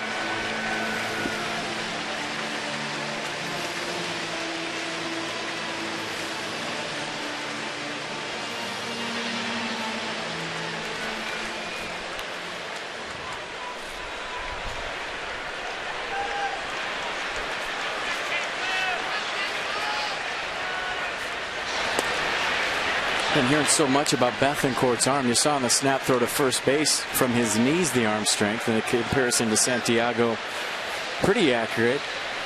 Kind of picked off Freddie Freeman. Wasn't really that bad of a throw. I wonder if Rendon's thinking about testing the young catcher.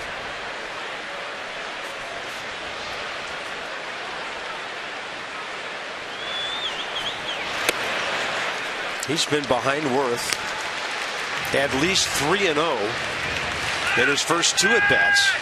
Walked him on 4 in the first, 3-2 count. Walked him in the second, now 2-0 here.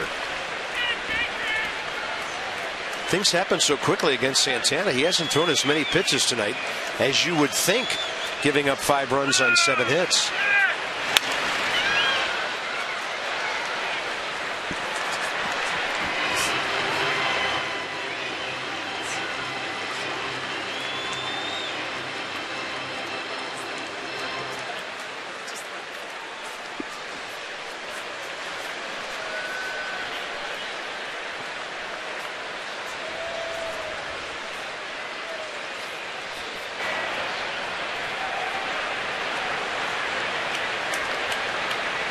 Two-one count. A lot of hitting room right side. A check of the runner.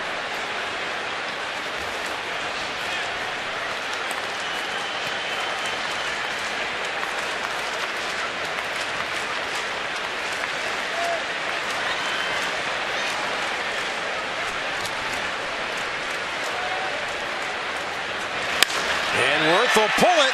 Fair ball, left field corner. Rendon heading for third. Ball came off the wall hard, but Anthony chugging home. He scores. The Nats lead 6-2.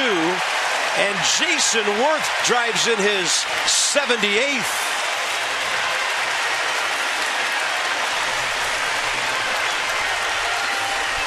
How about that for an answer after the Braves score a couple? That was nicely done. The Gnomes getting it done. And Jason Worth with another clutch hit. I'll tell you what, Bob Henley is becoming one of the better third base coaches in all of baseball, too, while we're on the whole coaches thing. This is not an easy send. He got depth right here. Upton has a strong arm. He makes a perfect throw to Simmons, who has probably the strongest arm for any shortstop in baseball. But Henley, knowing the speed of Anthony Rendon, knowing everybody's arm, with 1 out, sends Rendon. He scores easily. Another clutch knock from the Werewolf. His friends are somewhere going nuts down there on the third base line. Here's LaRoche already 2 for 2 with a pair of RBIs. I just got a gnome hat. Look. And so did you. Wow. Sewn in Nationals curly W logo. Wow. Sweet. People are going all out. I love it. 1-0. No more lampshades at 2 in the morning. I'll just wear this. This is perfect. Well, the Nats 5 out of 6 with runners in scoring position, and Worth adds to his 341 average. Well, I guess not. Rendon was at first base, so his number will stay 341, but Worth drives him home anyway. He's 4th in the league in that category. I just love this RBI battle these 4 hitters are involved in. They've driven in 4 tonight. Worth 1, LaRoche 2, Desmond 1. I was wondering. Now they're going to go ahead and walk Adam LaRoche. I was wondering when he was going to get the base open treatment. I mean, he's burned them twice tonight. Like I said earlier, he's the reigning NL co-player of the week with Buster Posey. And finally, Freddie Gonzalez deciding to put Adam LaRoche on. So Beard's all over the place right now with 1 out here in the 5th. Another Nats walk 4 tonight. So that's $200 more to support Girls on the Run DC. So this year, $459 We're getting close to $23,000, and that's thanks to Care First Blue Cross Blue Shield. They'd like each of us to take that first step towards a healthier and more active lifestyle. Go for a walk. 2 more men on here, and Ian Desmond could get back that second Atlanta run the Braves just scored. Santana's walked 4 men, and the first 3 have already scored, and Desmond was trying to make it 9-2. Juan Jaime in the bullpen for the Braves. Hard throwing right-hander.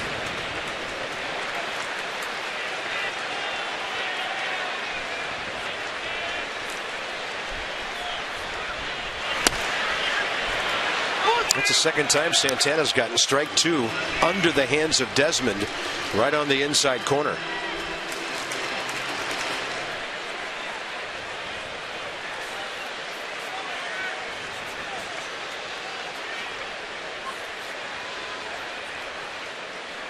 Target way outside.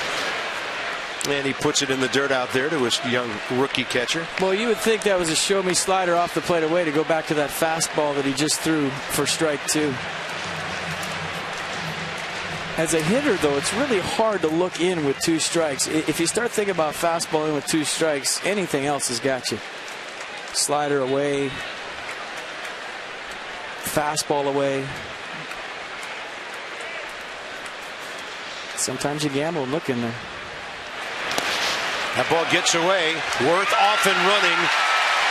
I mean, the guy is one of the best base runners in all of baseball. Bethancourt got in a hurry, couldn't pick it up, and now the runners are at second and third. LaRoche, the trail runner, on the move as well. Well, I'll tell you what goes through a base runner's mind. You see one slider in the dirt, and you tell yourself, well, if he throws that again, I see the down angle, and nobody had a better view of this than Jason Worth. I'm going. I'm not going to let him get away with that twice. So Worth saw the ball going down. He almost took off before it hit Bethancourt's chest protector. That's great base running. Anticipation, the key there. Infield in for the Braves, and it's the 4th inning. Inside to Ian Desmond, 2-2. Good take. 3-2 now.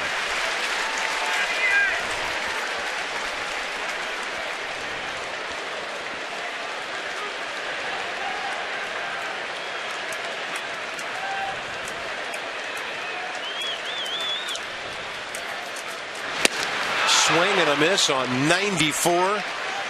Really tough pitch, 2 outs. A big strikeout right there for the Braves and Santana. Perfectly placed fastball with a little giddy up at the end. 94, too close to take for Desmond. You can't lay off that. And Mercedes-Benz will track it. So do you walk Bryce Harper here? Wilson Ramos has 2 hits on deck. That's true. How do you play this one if you're Freddie Gonzalez? He made a good pitch last night, or last time, had Harper off speed rolling over a grounder to the right side. And I think that's exactly why you don't walk Bryce Harper. You throw him a bunch of off speed or balls and see if he'll chase. Bryce, a very aggressive hitter. There's certain guys you stand up and walk, and there's certain guys that are ultra aggressive in these situations that you feel like with a veteran out there you can pitch to. Just don't make a mistake. Did he check? He did.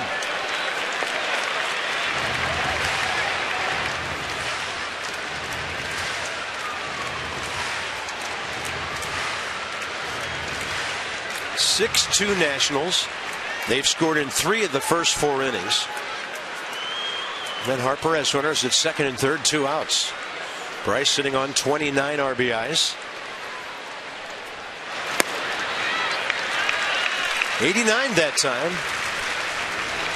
You see Bethancourt right there? He just looked over his shoulder to see who was on deck. He saw his counterpart Wilson Ramos, but he's got a base to play with right here. I wouldn't be surprised if they throw Bryce a couple more changeups. Yeah. This could be it for Santana. He's due to bat second in the 5th. Their bullpen's been working. Hit the fastball hard his first time up, rolled over on the change second time up. And that's made him throw 85 pitches in 3 2/3 innings.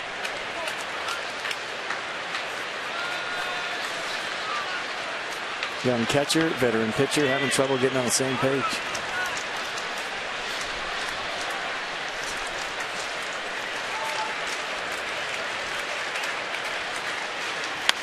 Harper just gets a piece of it, and Goslin there to grab it. So the Nats get a run on a Jason Worth double after a Rendon walk. Santana could be done. Nats by 4.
Couple of natty dudes. Look like they picked a really good seat. The most popular way to follow the Nationals' push to the postseason is with MLB.com at the #1 app for live baseball. Enjoy live look-ins, replay reviews, scores, live radio broadcasts, and stuff that you love to see during a game. Get at bat for your smartphone or tablet on the App Store. Visit MLB.com right now. Andrelton Simmons, top of the 5th inning, bunting in the air. Rendon slides into the putout. Third basemen don't get to show their range on a ball in too often, but he did. Well, that's just being ready to play. That's really all that is. If you're thinking about your last at-bat and maybe daydreaming a little bit, you don't make that play. But Rendon, as always, on his toes. Anthony Rendon, baseball player, folks. He always seems to get the job done no matter what it is. There's Santana. We thought they might hit for him since they had Juan Jaime throwing. He's thrown 86 pitches in 4 innings. Zimmerman struck him out. He's trying to bunt. 0-2. Hello, did you not see the guy in front of you? So coming to this inning, Zimmerman with 53 fastballs, 1 curve, 9 sliders, 2 changeups. So really throwing the heater tons. Yeah. And striking out his 6th batter. Pfister struck out 3 last night, Clippard a couple, Storin 3. Finale of the series tomorrow, 4:05 first pitch. Steven Strasburg and Aaron Harang, who's 10-10. And Strasburg trying to go for number 12. Then the Nationals are off to Citi Field for 4. 3 consecutive night games and a matinee on Sunday before they head down to Atlanta.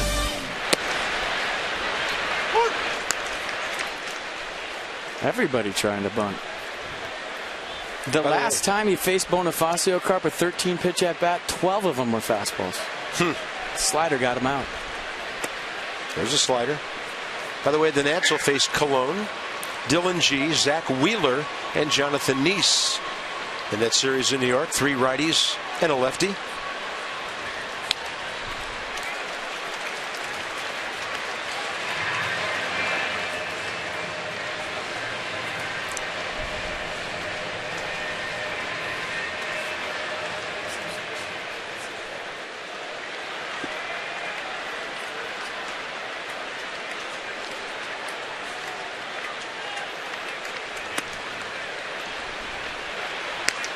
2 balls and 2 strikes.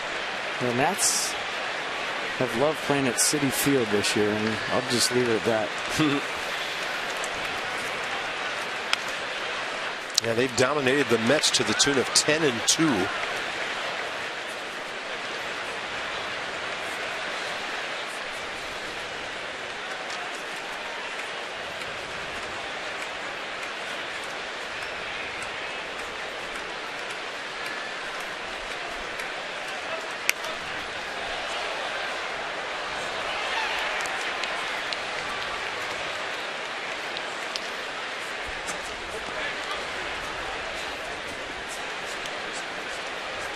Bonifacio has struck out swinging, bounced out to Cabrera.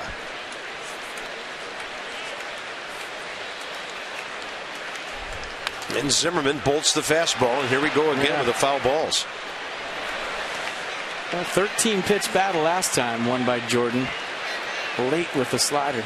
Shows you how efficient Zimmerman was early. 13 pitches, that AB, and he only threw 45 in the first 3 innings. He was under 10 pitches per inning until Bonifacio got a hold of a bat for his second AB. He takes it, then he strikes out, and he knows it. 2 Ks for Zimmerman in the 5th inning. 7 for Jordan tonight. He'll bat after Ramos and Cabrera. The Nationals on top big mid-game here.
Nationals baseball on MASN, brought to you by the DC Lottery.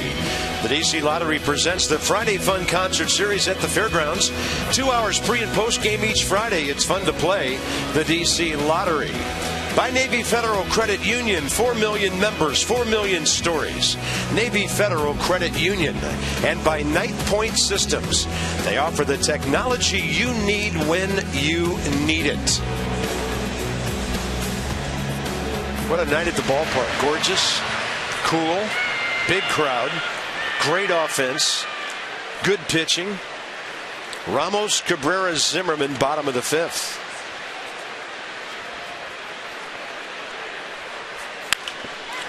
And Wilson got jammed on that one, out to short for Andrelton Simmons.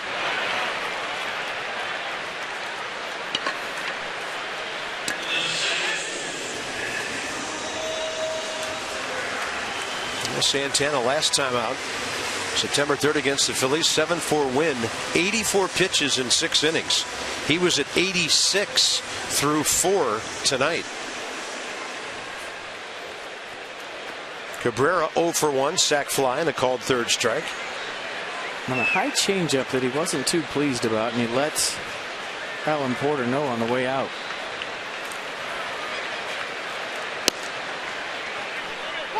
.94, pretty consistent with the fastball tonight.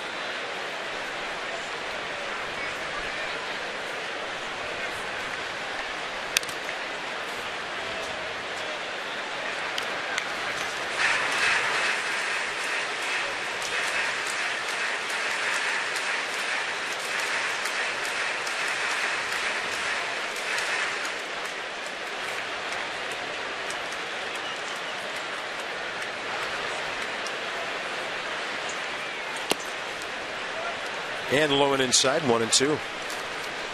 Santana, 119 game winner in the big leagues, 97 losses. It's his 293rd start tonight. He was an all-star back in 08 when he went 16-7 for the Angels. He won 16 there twice, won 17 in 2010. He is signed just through this season. Got a one-year deal from the Braves.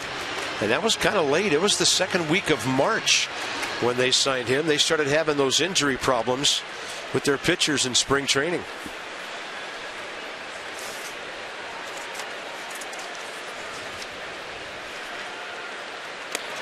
Low and inside.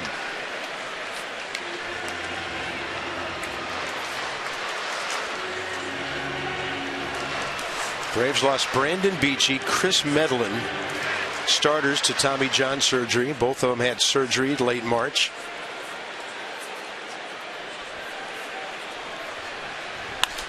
And Cabrera going with the pitch, just stays alive. It's still 2-2.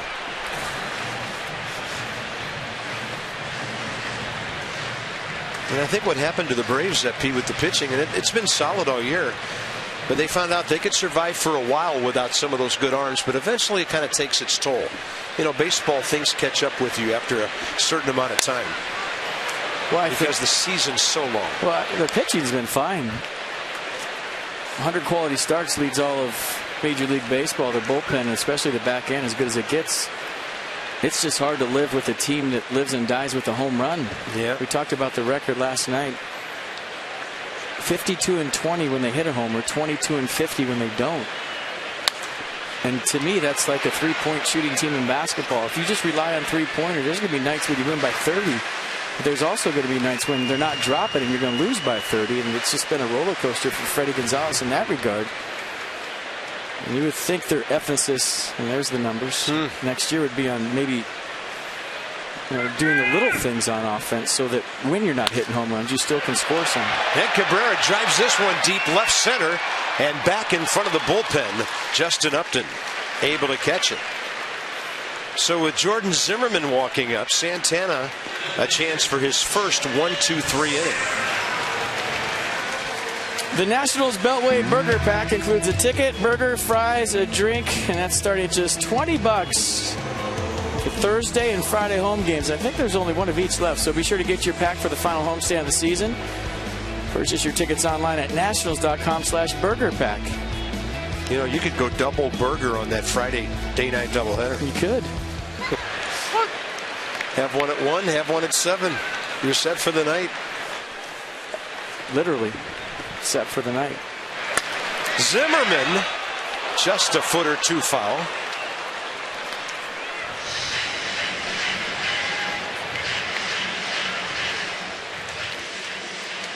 Been taking some pretty good hacks tonight, even though he's grounded to second and struck out. This one just foul. Looked like it might have been a goal to the glove side right there. And that's a strikeout. Tehran does get the Nats in order. Took him 5 innings to do it. So on to the 6th on a gorgeous night at Nationals Park. 6-2 Washington.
In the top of the 6th inning, 6-2 Nationals. Jason Worth doing his thing on base 3 times. Adam LaRoche continues to be hot, so 2 beards and then a guy without a beard that probably doesn't even shave. Jordan Zimmerman has been getting the job done big time with the strikeouts. Likes the elevated fastball. Dan talked about how if he gets ahead with strike 1, it allows him to climb the ladder with 2, and that's been the strikeout pitch lately. See Simmons going up top. Nice little slider right here to Justin Upton. Man, has he been a horse lately. Just outstanding work again from Jordan Zimmerman. Danny Espinosa for Ian Desmond here. Top of the 6th inning. Straight up switch. Espinosa will bat 5th and play short. Ian Desmond doesn't take too many innings off. Has an RBI base hit tonight. Gets the rest of the night off. Didn't see anything in his last swing on the strikeout with a runner on third, less than 2. But that's curious. You know he's not coming out, especially in a game like this. And then a pitch up, 1 ball, 1 strike.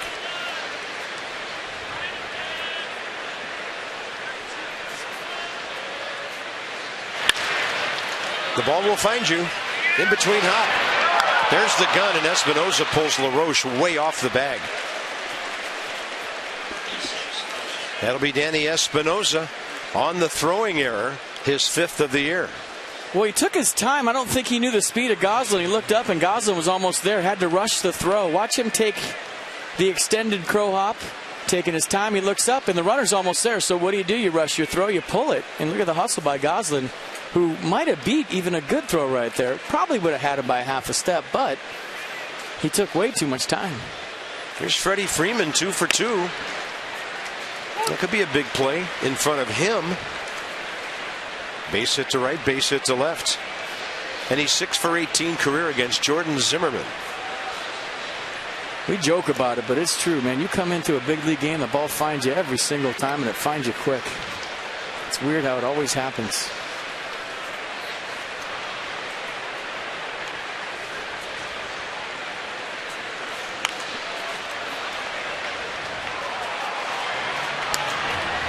Braves box score. Single hits in the first by Freeman. In the second, a double by Hayward. And then Goslin and Freeman double single in the 4th. Fielder's choice ground ball from Hayward, got a run home. And then Chris Johnson drove in another after an error. And that's up and in, spinning Freddie Freeman away on 0-2. Well, that's a good pitch. You guys had a lot of success against you. He's very comfortable in the box. What do? You buzz him with an 0-2 fastball.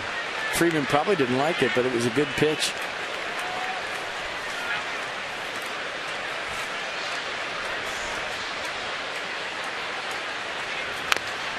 And a foul tip. He stays alive.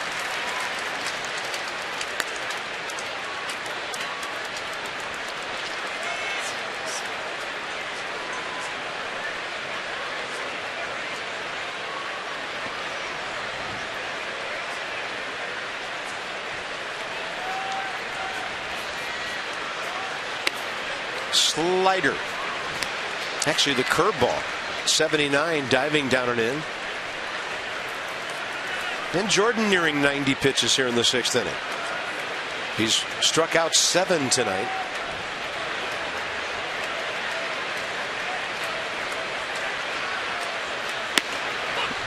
And on a fastball up, Ramos snaps it down to first, and Goslin back pretty easily. Meanwhile, the count goes to 3-2.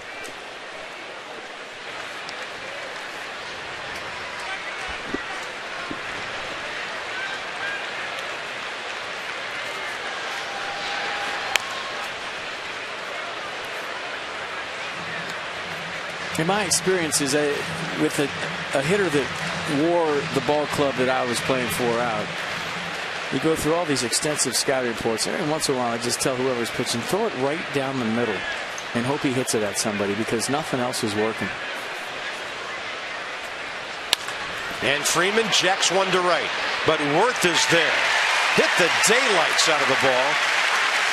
And Jason Worth able to run it down. That's an important out when your pitcher's getting deep into his game and you need an out in the 6th inning. Throw it right down the middle. and hope he hits it at someone. And that's exactly what Jordan Zimmerman just did. Freddie Freeman hit a bolt right at Jason Worth. And all it is a designer out.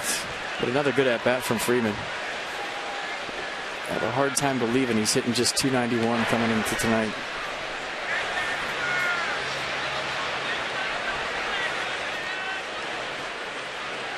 I say just .291 because it feels like with what we've seen this year, he should be about .350. Yeah. Here's Upton, 2 Ks. Zimmerman starts him, first pitch slider.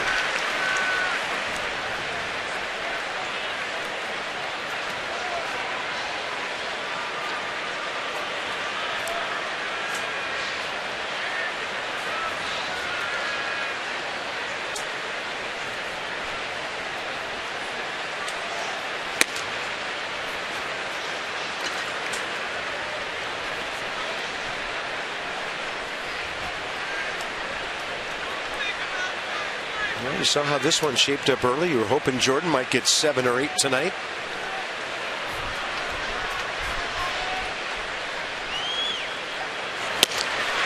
Still got swing and miss stuff here, though, in the 6th inning. We just see Justin Upton swing. He's geared to pull. In the sliders he's thrown him, the one to strike him out last time, and that one right there really haven't been nasty by any means. They're just on the outer half of the plate to a pull swing. Upton looking fastball in. Zimmerman throwing the slider to the other side. And this ball high in the air to left center. I know Span stopped a long time ago, and then Harper can only watch it leave. And the error hurts. This is a 6-4 game now. And Justin Upton hit that one a ton off the side wall of the bullpen.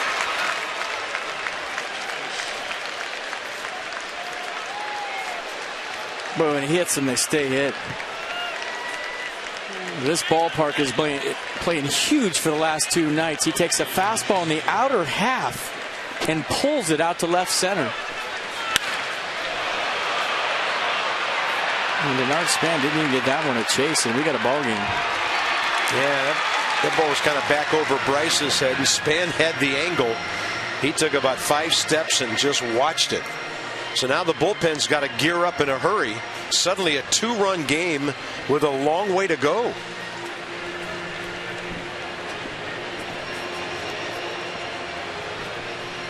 And Aaron Barrett up and trying to get his ready as fast as he can.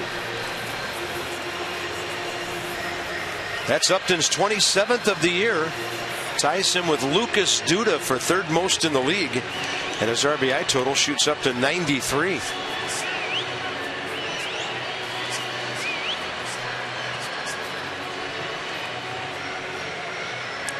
Jordan's only given up 13 home runs all year. That was hit a ton.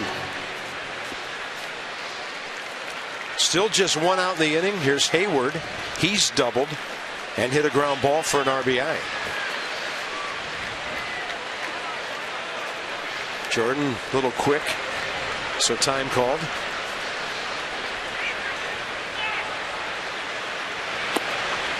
You were thinking maybe another slider to Justin Upton right there. Zimmerman went with the fastball, but where that fastball was and where Upton hit it just doesn't really equate in my mind right now. I mean, that was off the plate away almost, up, and he went out there and hooked it to left center. Not quite as astounding as the Hunter Pence home run off Jordan Zimmerman, but that was impressive. And Hayward just kind of walking out of the box, strike 2. Well, he looked up and Zimmerman was already in his delivery, tried to call timeout, and Alan Porter didn't give it to him.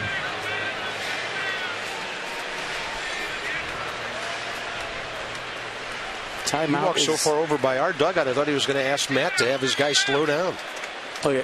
Getting ready, looks up, calls time. It's not given to him.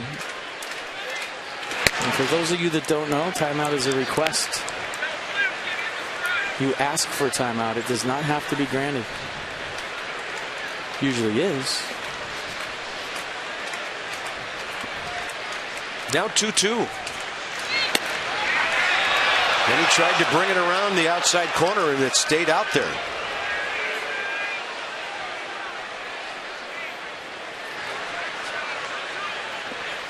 It looked like it tried to come back. I don't know if it did all the way.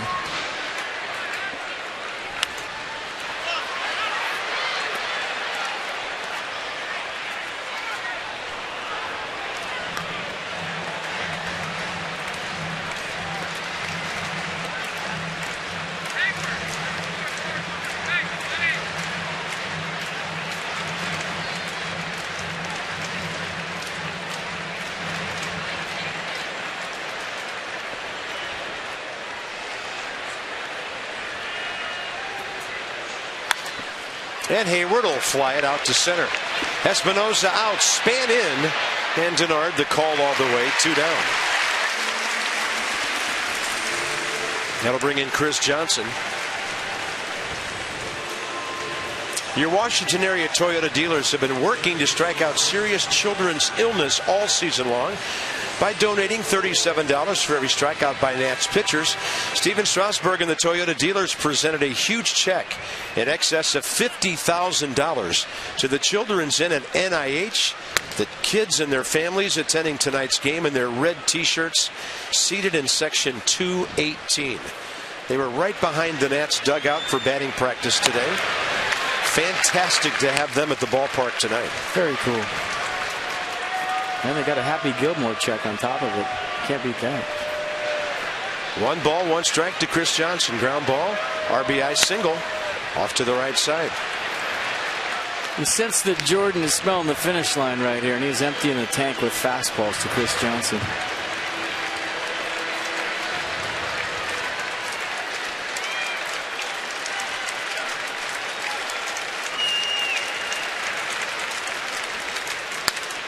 This ball, right side. Yeah, first 3 innings, 45 pitches.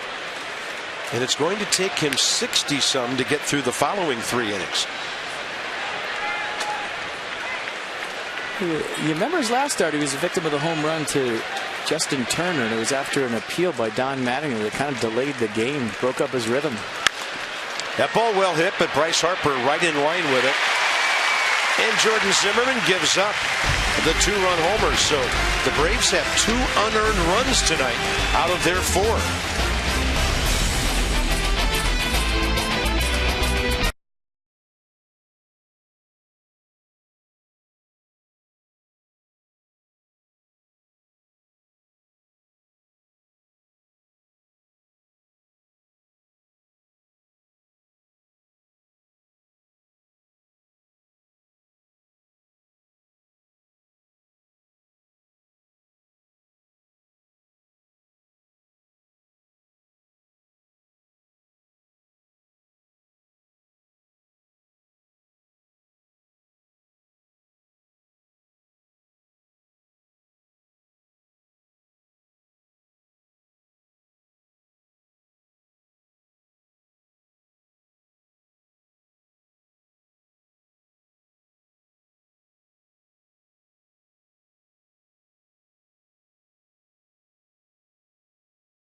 Presented by authority of the Washington Nationals and may not be reproduced or retransmitted in any form.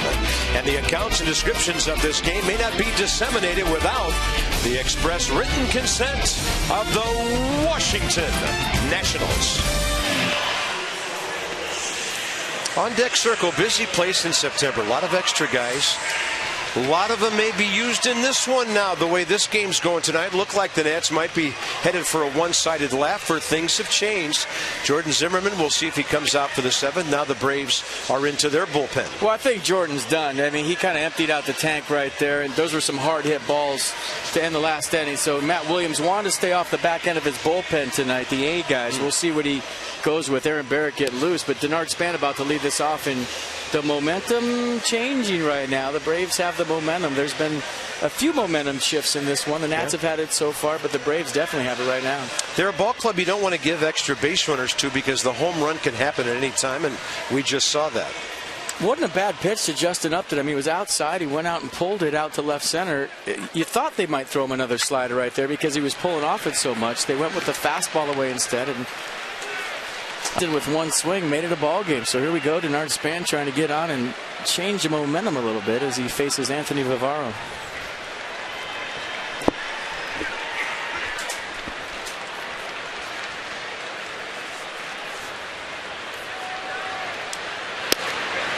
And a strike call to Denard, who's 1 for 3.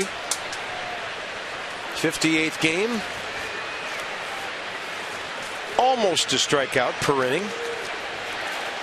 Really good changeup. Probably his best pitch.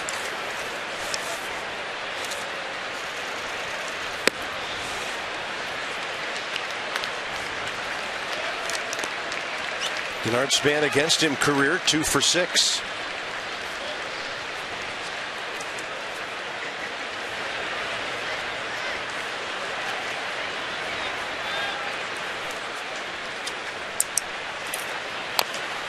Yeah, there's that off-speed pitch. Denard waiting and waiting. Nats box. Span 1 for 3. Rendon once on base and scoring once. Jason Worth, couple of walks, 2 runs, a big RBI. LaRoche is driven in 2. Desmond an RBI, and Ramos, as well as Cabrera in that full run, 5-hit first inning.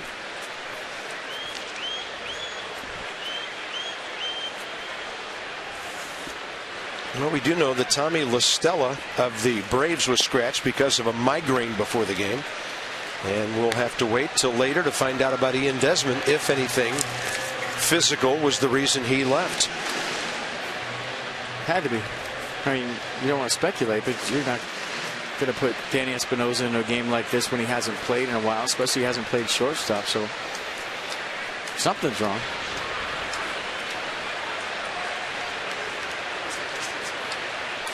Two to Span. Hit the ball hard twice.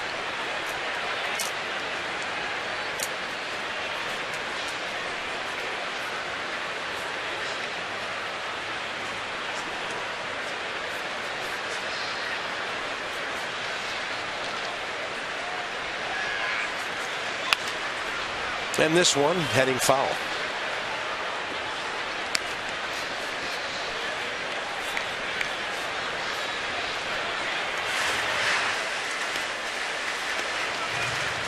Braves bullpen, an ERA of 3.07 this year.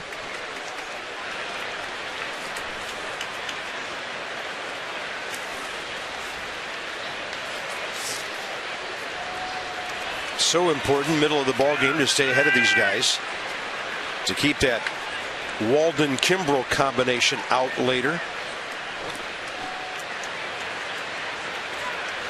And Span will take one inside, 3-2.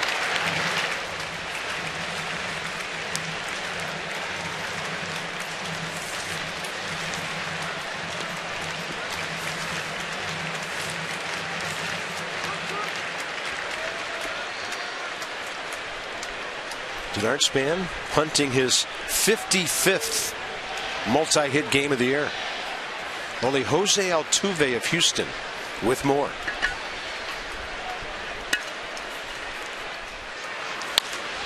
And he drives it to right, but Hayward right there. Second time tonight. Denard will line up to the right fielder. All right, we promised you early in the game. Here it is, AT&T fan photo. And another puppet, it looks like. Yeah, it is. Somebody got into the ballpark early. Yeah, puppet on the field. Call security. Nice.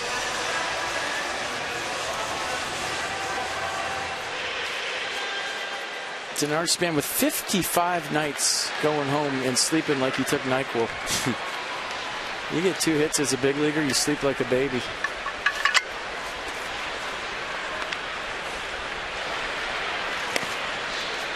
And a fastball went running inside to Rendon, who has sacrificed and walked with a run scored his 103rd. And he's officially 0 for 1 with a ground ball. A hot shot. Johnson threw him out back in the second.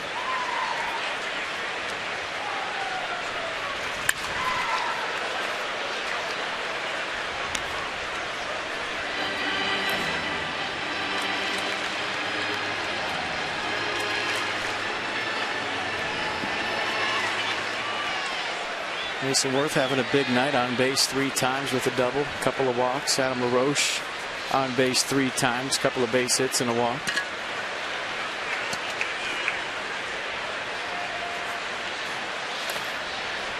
What a good take by Rendon, and a pitch down and in.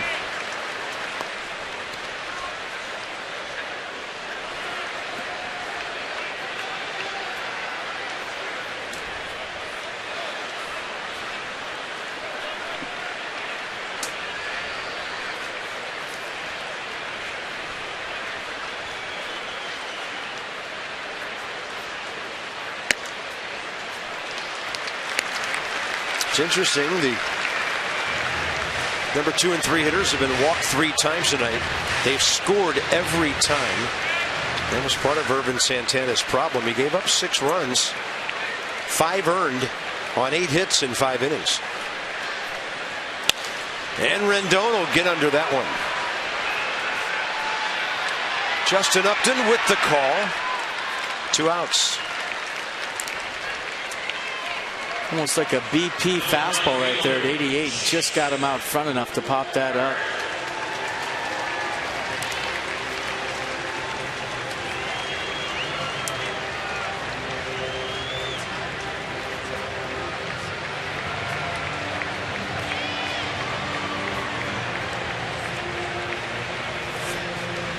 Well, you could actually hear fans howling right now.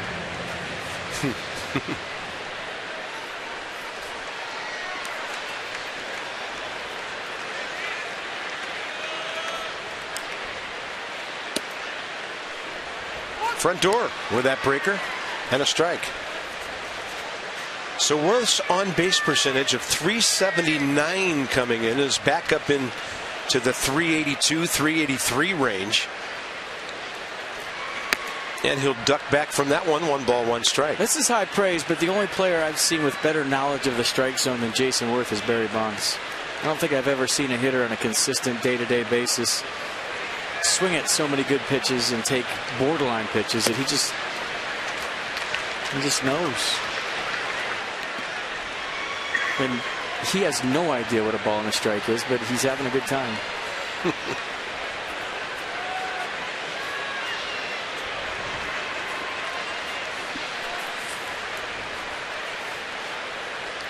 Two one.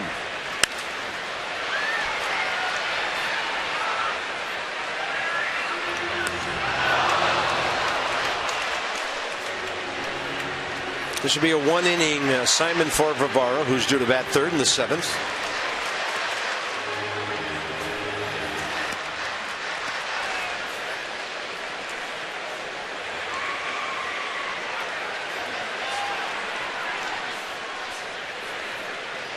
Well, Braves got 2 in the 4th. Nats answered with a run. They got 2 in the 6th. And Worth will take it, 3-2, trying to get on base for the 4th straight time.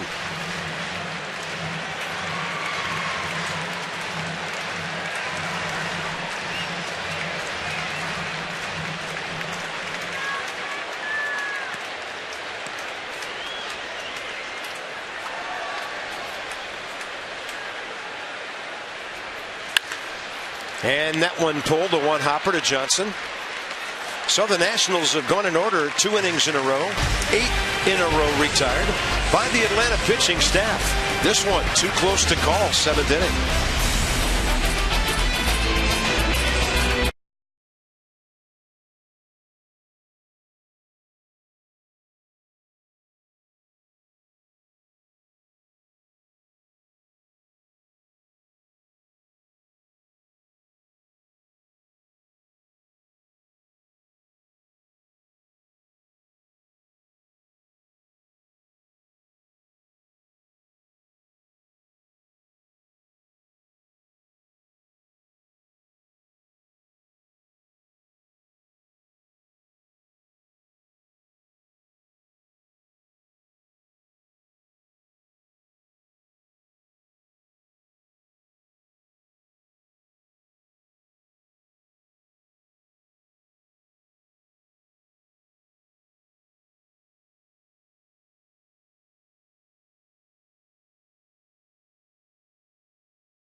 Nats be going for a sweep? It's possible. Aaron Harang for the Braves tomorrow. He's lost 3 in a row with almost an 8 ERA, 10-10. Steven Strasburg's 11-10, and he's going in the other direction. His last 5 starts, 3-0 with a 2.20 ERA. We'll get you going at 3:30 with Nats Extra from the ballpark.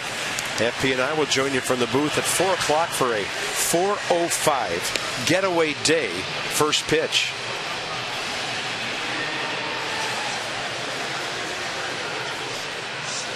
Those guys are a long way from home plate up there in center field. And here's Aaron Barrett. Now, 3 pitches. He's actually used the changeup recently, but the fastball average is 94, slider 85, and the changeup at 87. It's the 3rd pitch he added to his arsenal. He's at AAA, and he came in and got some big outs, or at least one big out in Los Angeles last Wednesday. Aaron Barrett will face the rookie catcher Bethancourt. Andrelton Simmons, and then whoever is hitting for Vivaro. Bethancourt's hit 2 balls as hard as you can hit him tonight for outs. 1 to center field, 1 to left.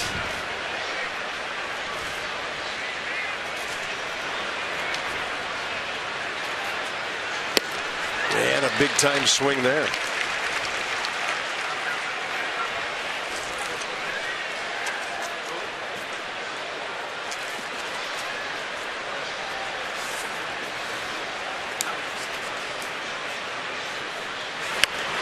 Trying to bunt. The Braves have tried that a couple of times tonight to get a base runner. Not the worst idea in the world down by 2. He's trying to get on. Saw Rendon was playing him way back and thought, okay, I'll try to lay one down. Bethancourt, 91 games at Gwinnett, the Braves AAA, 283. Including 304 after the International League All-Star break.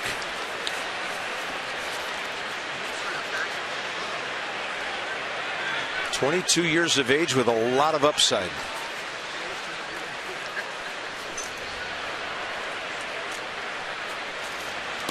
And a swing and a miss on a ball in the dirt.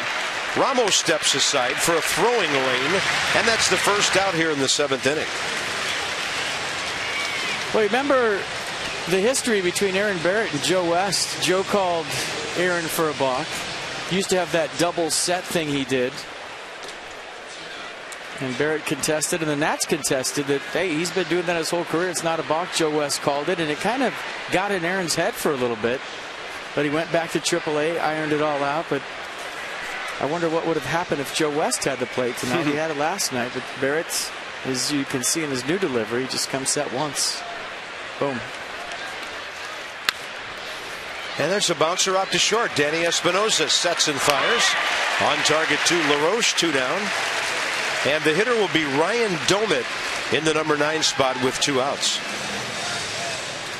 2015 Nats Plus memberships will offer experiences, rewards, and access, including exclusive autograph opportunities. You can see Bob Carpenter at his apartment. He'll sign for you as soon as he wakes up. But you get discounts at the team store, too.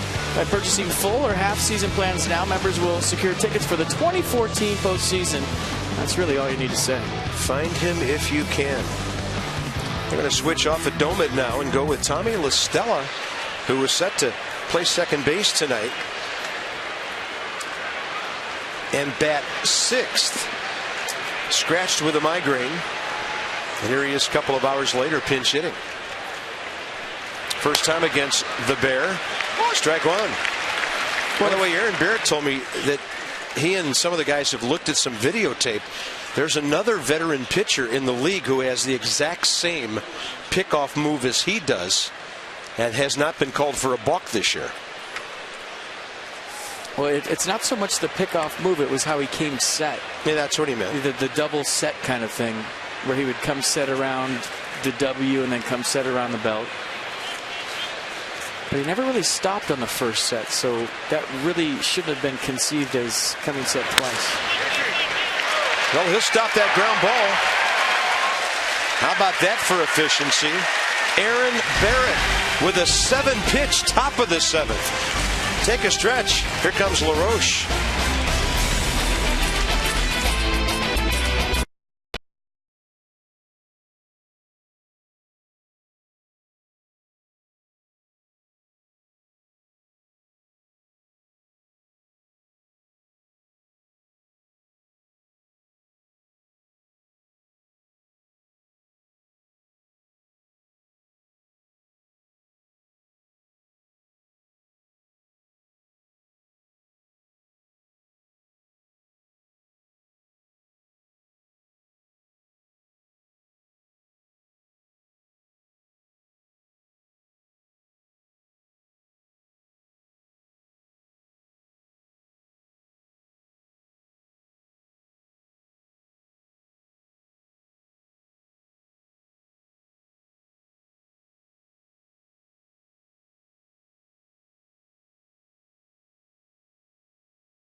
In the game, it's Miller time, brought to you by Miller Lite. Let's go back to the first inning and check out the Nats' 4-run first, and Art Span broke up the no-hitter.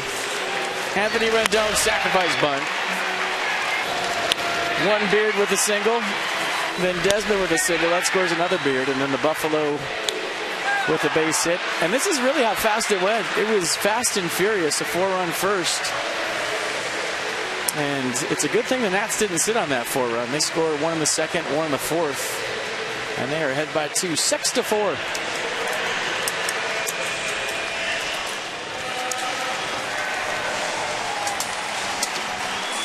Third Atlanta pitcher is Luis Avilan.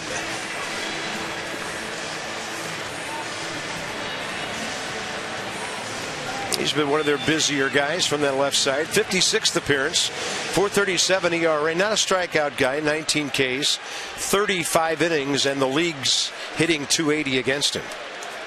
If I look at a stat sheet and see you got 19 strikeouts and 17 walks, I'm going to be less than aggressive and try to work a count. Fastball average is 93, curveball 75, changeup 80. Adam LaRoche against him. 1 for 8 career.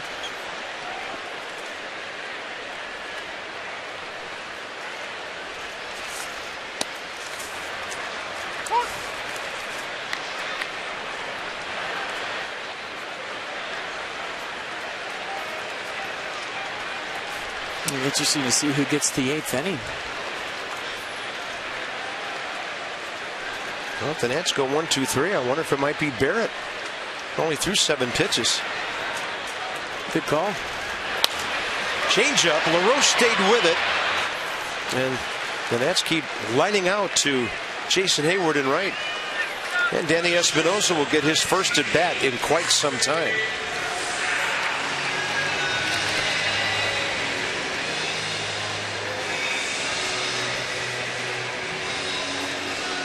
Danny's 1 for 4 career with a double and a base on balls against Luis Avilan. All year long we've been talking about his strong side of the plate being this one, hitting .295 right-handed. 28 hits in 95 at bats.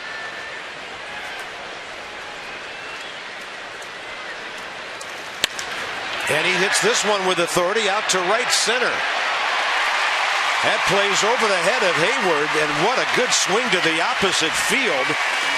If there's any rust falling off Danny Espinosa, not evident on that swing. Wow, it's impressive. The game moves super fast when you haven't played in a while. I don't care who you are, how much talent you have, or how long you've been around. See the big leg kick from Espinosa. Love it in the X-Mo. Looks even bigger. And the power.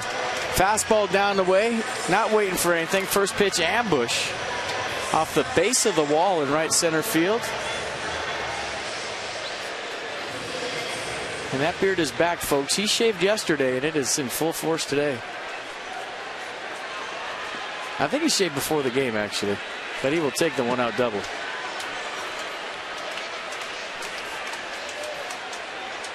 Good time to steal third. Lefty for Harper. And Bryce backing away from a pitch inside. Bryce Harper 1 for 8 career with a couple of walks against Luis Avilan. 24-year-old lefty in his 3rd year with Atlanta. Simmons not really holding Espinosa on. Kind of a token. And there's nobody around Danny right now. Well, this run would be huge. Nothing happening in the Nats bullpen. Bryce taking all the way, huh? Both of those just kind of stood there.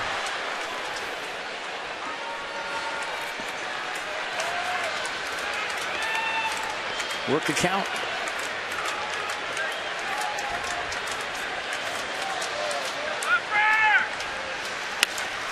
And that one up the middle, hit behind the runner, so Simmons to first.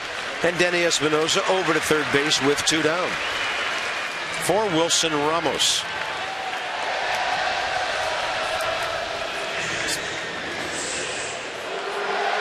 Washington, D.C. Lexus dealers are donating $250 to the Children's National Medical Center for every homer an Nats player hits this season. Lexus, the pursuit of perfection. Nats would take a base hit right here in a big way. Yeah, Ramos is 40th RBI back in the 1st inning. That was important for him to get something going. 2 for 25 over his last 7 games. And FP talked about the adjustments he's made. You don't always see results right away, but he did tonight. That'll be a ground ball to Simmons, and this game goes flying into the 8th inning. So it appears Aaron Barrett for at least 3 more outs. Braves top of the order coming up.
Masson, brought to you by T-Mobile.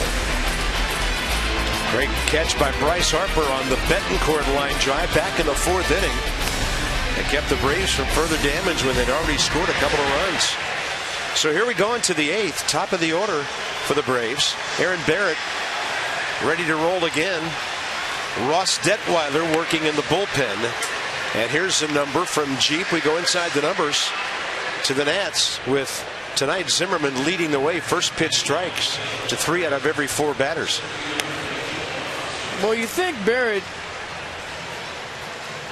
is for Bonifacio and Goslin, and if nobody reaches, maybe even Freeman. Yeah. But with a runner on and Freeman representing the tie and run, you would think Matt Williams would go to Ross Detweiler. That's why he's up.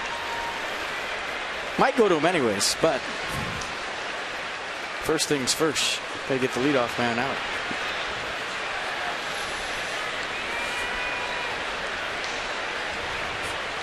Well, Barrett carved up the bottom of the order. Let's see what he does with the top. Bonifacio faces him for the first time, and the fastball high. And Ross Detweiler up and throwing. Freeman 2 spots away. That phone just rang. They're going double barrels. They have somebody ready for Upton behind Freeman. Watch.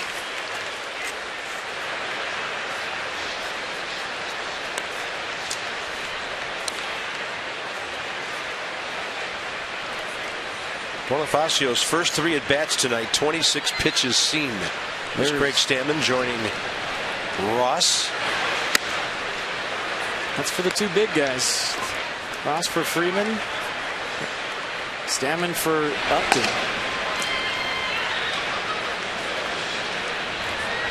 You always wonder about young relief pitchers. Everybody in this game now so geared to throw 1 inning, go pedal to the metal. And sometimes you wait and see what they've got when they come back out. And that's big. Bonifacio to the gap. He's thinking 3 until the Nats stop him, and Span will. So Emilio Bonifacio breaks an 0 for 19 with that double. It's getting a little gnarly for the skipper right now. Nice swing by Bonifacio and a leadoff double here in the 8th. So now Goslin facing Barrett for the first time. It's always interesting. Just how it goes. It's how this team is.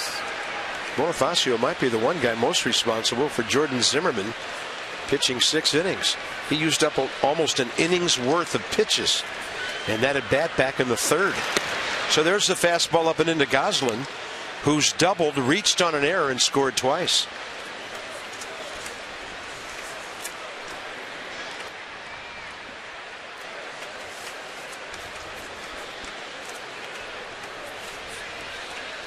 And the 1-0 to short. That's good for the Nats. It's in front of the runner. Bonifacio can't go anywhere except backwards. So here comes Matt. It'll be Detweiler and Freeman. Aaron Barrett does get the Nationals 4 outs, 1 strikeout, 1 hit. And Ross Detweiler against Freddie Freeman, who career is 5 for 21 against him. This call to the bullpen package by the UPS Store. Your one-stop shop for all your small business needs. Let us handle your mailbox service needs. We love logistics, and a big spot for Detweiler.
Weiler, top of the 8th inning.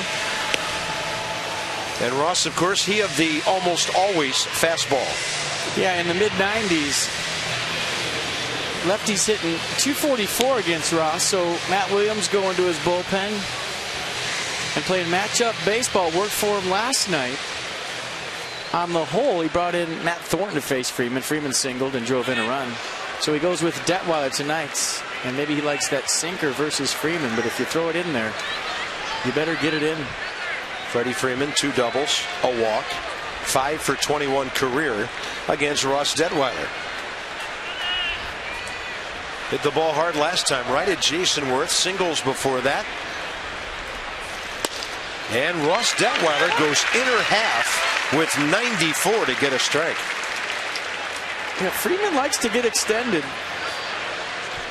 He likes the ball out over the plate, a lot like Upton. That's why he brought in Stammen to face Upton with that sinker last night.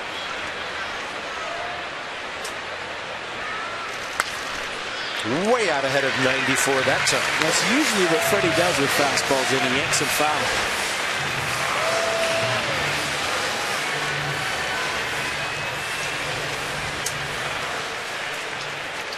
Well, another close battle by these two ball clubs into the late innings. We expect nothing less when they get together.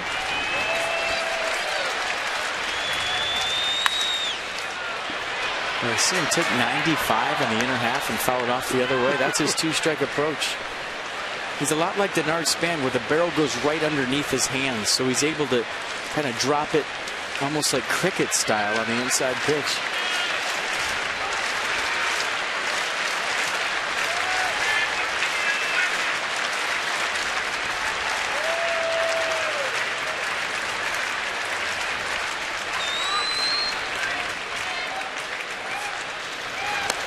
He goes off speed with 81 and gets the strikeout.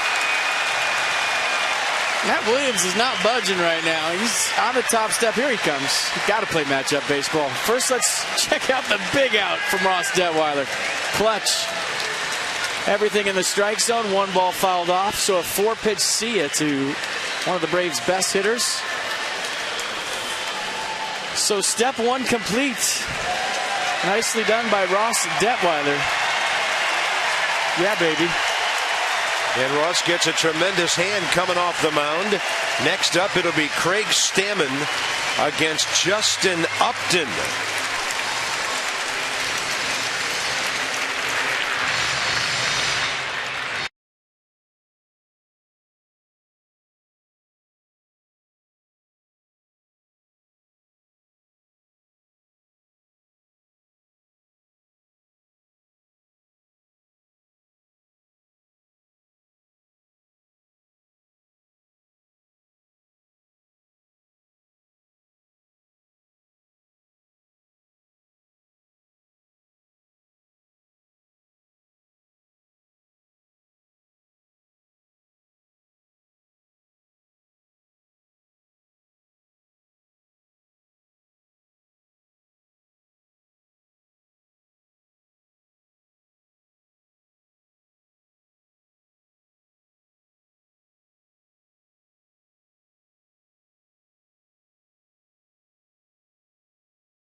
That's Upton walking up. Craig Stammen popped him up in a ball game last night. He's 1 for 11 career against the Nats right-hander with a double and a walk. Well, he challenged him with a sinker on the inner half, and Matt Williams going with the same matchup here tonight. It was fastballs in that got Upton last night. He knows it. Everybody knows it. Let's see if they go to it again. Time requested by the hitter and given by Alan Porter. It's tardy.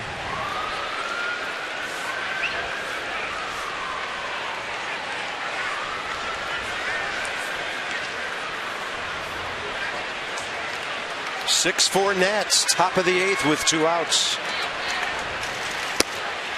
And he goes slider to the far side of the plate. And I think he went slider first pitch last night. Then he went fastball in the hands, and Upton couldn't get there. Adam LaRoche came over in front of his own dugout, made a Willie Mays basket catch to end the inning. And this place went nuts. Another thriller here again tonight.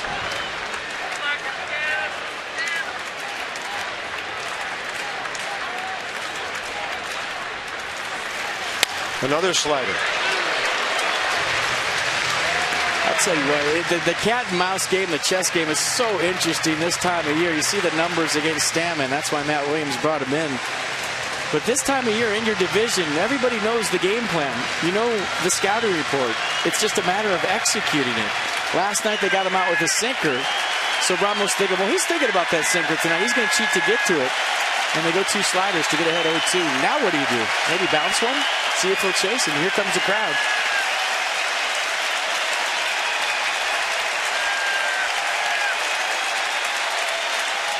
He buries it, and a great pickup cleanly by Wilson Ramos, keeping Bonifacio at second base with 2 outs. That was an easy take for Upton. Came out of Stammen's hand low. Never was a strike.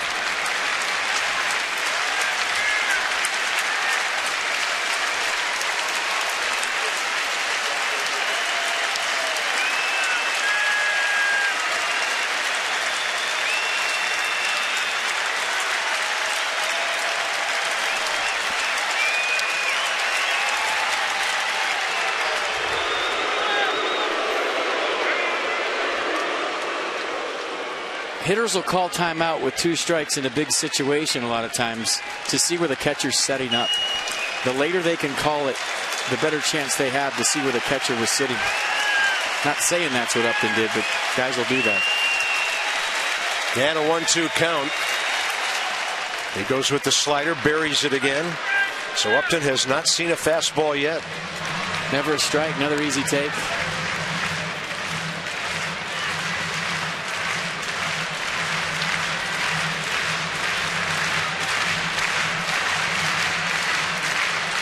And we got Thornton up for Hayward.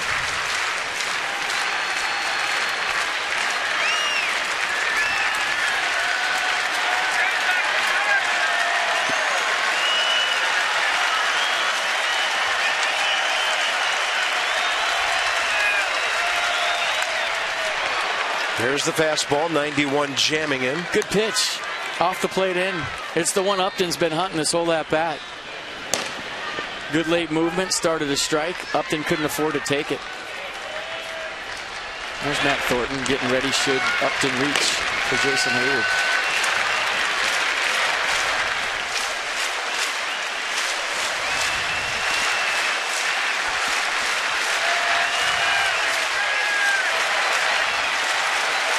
Target in again. Swing and a miss. And Craig Stammen takes care of Justin Upton for the second time in this series. A 3-man bullpen by committee in the 8th inning. Barrett, Detweiler, and Stammen getting things done.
year is guys like Craig Stammen and Ross Detweiler have playoff experience and pennant race experience. We're going to show you our T-Mobile game changer.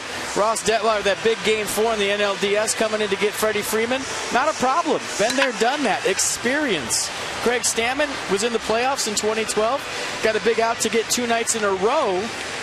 And even though he missed his spot, there was great sink on that ball. Went underneath the bat of Justin Upton for a big strikeout. Ramos with the fist pump. Yeah, baby. So you're seeing Drew Storn, Craig Stammen, Ross Detweiler, Tyler Clippard, all guys that was their first go-around last time. Not fazed by the moment this time. So you're trying to tell me the kids aren't kids anymore? No, it's big game experience. Once you've been there and done it, it just turns into another baseball game, or at least that's what I'm going with, because the way they've performed the last couple of nights and what is like October baseball has been very impressive. Here's Cabrera as Luis Avilan stays in.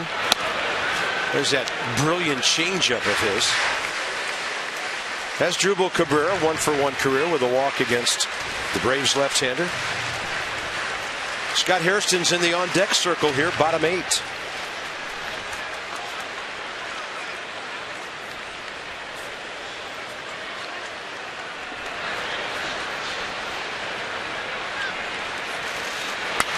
When you played against the Yankees in their prime, and when you played against Derek Jeter in the postseason, you looked at him and he was playing a Tuesday night game in June. He was playing just another baseball game, where because of all the experience he had in October and his teammates, we were all sitting there going, it's the playoffs.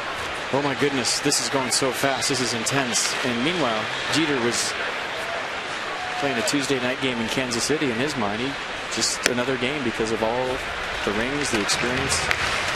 By the way, in the bullpen, Drew Storn is playing catch.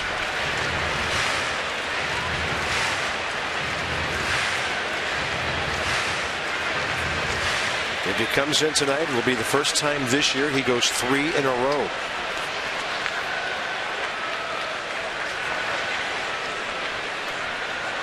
Two-two to Cabrera. And he spots the curveball diving into the dirt. This would be a great time to get that leadoff man aboard. The Braves have Gus Schlosser ready in the bullpen for Hairston.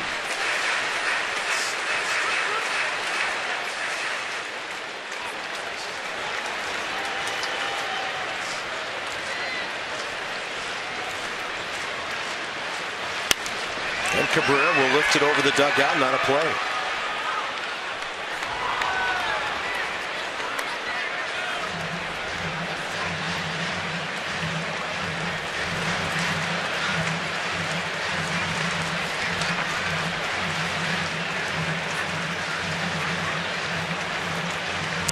Nats have 1 hit since this 4th inning. That was the Espinosa double last frame. Asdrubal 0 for 2 with a sac fly to right tonight. And he'll pop this one up to short right. Goslin underneath it. And he has it for the first out. Hairston about to be announced. We'll see what Freddie Gonzalez does.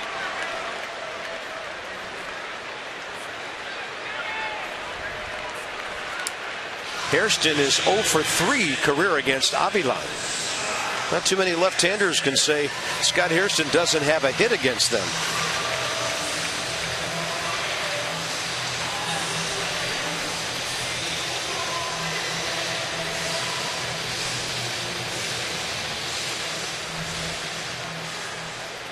I think tie game. Braves up by 1. But Gonzalez should have probably got a right hand. 2-run lead. He's thinking his left-hander to get him out right here. And Span is on deck.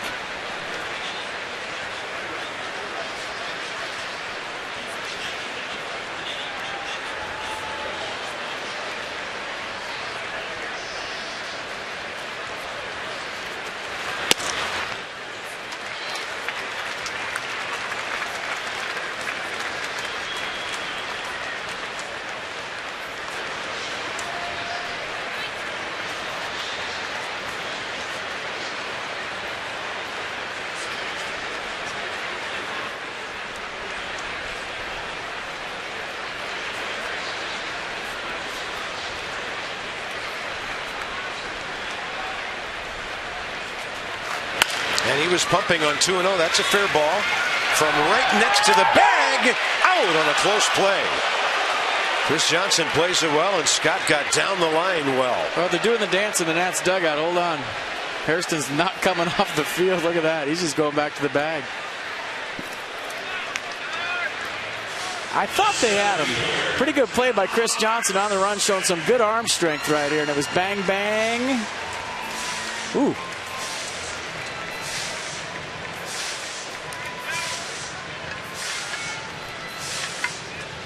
So close. Yeah, they got him. Yeah. Spikes right over the bag. So with 2 outs, here's Denard Span, who's had a tough luck night. He's hit the ball hard 3 times. Double to right, 2 line drives to right. And Span against Avilan, career 0 for 6.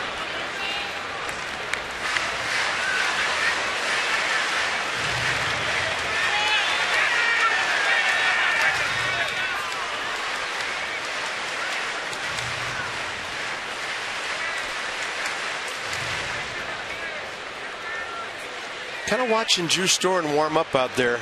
Looks to me like Drew obviously going to be ready to come into the game, but he's not spending any more bullets in the bullpen than he has to.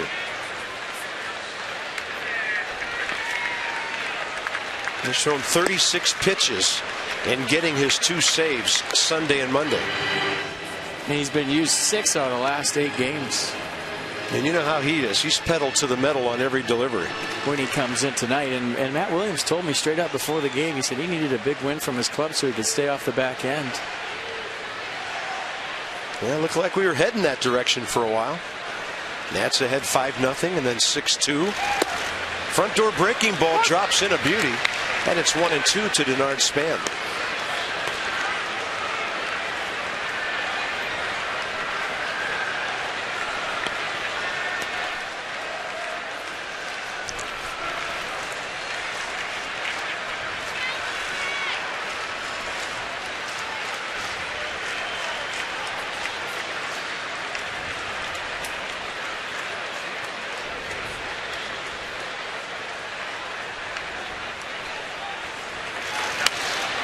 Close enough to be hacking.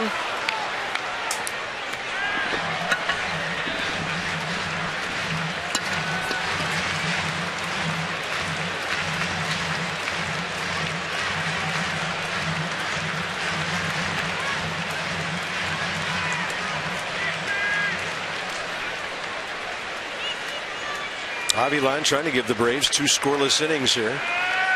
Nats bullpen did that in the 7th and the 8th.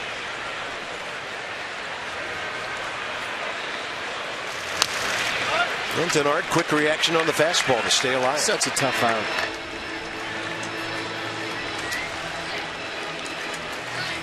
Denard Span this year, 555 official at bats. And he has struck out 59 times. So he's making contact 88 to 89% of the time.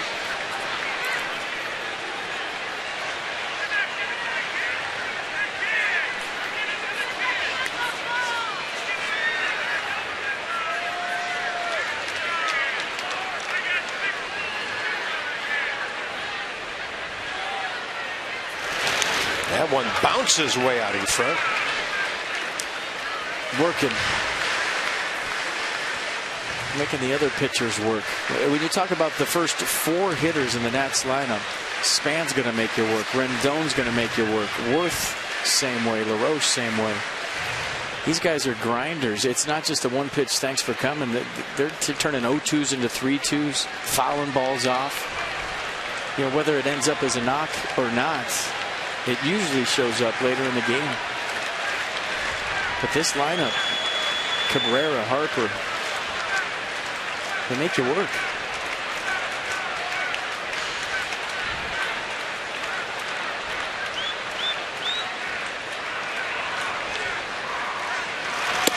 Way inside, and he's worked the count full, and I mean work.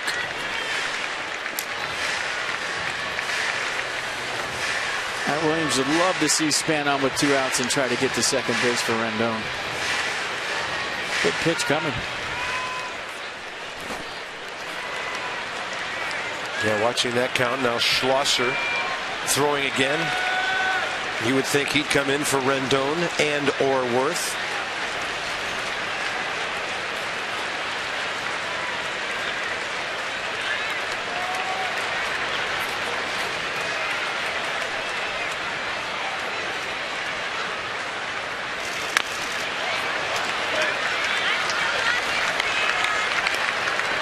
It was 9:30 when this at-bat started. And now at 10 o'clock, we're in the bottom of the 8th inning here at Nationals Park. Nats had 4 in the first, a run in the second, a run in the fourth. Led 5-0, 6-2. Braves have put 2 spots on the board in the fourth and the sixth. And Avilan trying everything on Denard Span right here.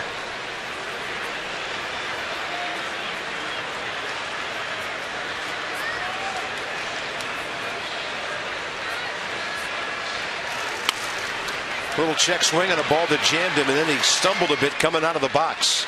So the Nationals go 1-2-3, and that's what they're hoping happens in the top of the 9th. It will be 3 days in a row for Drew Storen.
A closer, a lot like a closer, the last 2 days. Here come the Drews in the ballpark.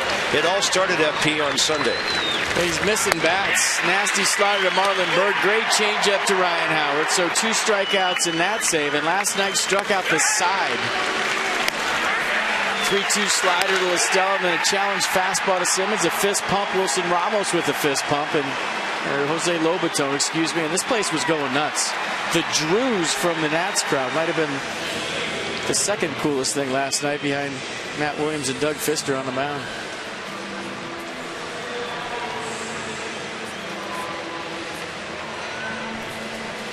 Drew Storen will face Jason Hayward first. Hayward 2 for 11 career against him with 4 strikeouts. I don't think he's thrown a first pitch fastball in the last 2 saves. Could be wrong. He might have started Simmons out with one last night. You are correct. 1 hitter out of the 6. That's it, right? But that was after he had 2 outs. Right. Hayward tonight, 1 for 3, a double, an RBI ground ball. And the slider is in there.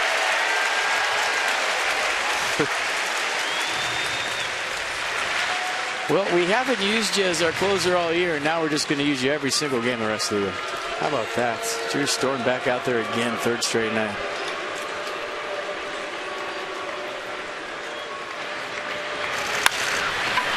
That was a changeup away. Cabrera scoops it up and throws out Hayward. Great pitch. Confidence level so high. You talk about the 43 saves in 2011 when he was 23 years old. He was a 2-pitch guy. Fastball slider. And you remember he had the low leg kick. He kept the foot close to the ground. You know, all the adversity he's been through with the bone chips and going back to AAA, reinventing his mechanics, reinventing another pitch. More experience. There's the first pitch fastball to Chris Johnson, who's 2 for 15 career against Storen. More confidence, more pitches.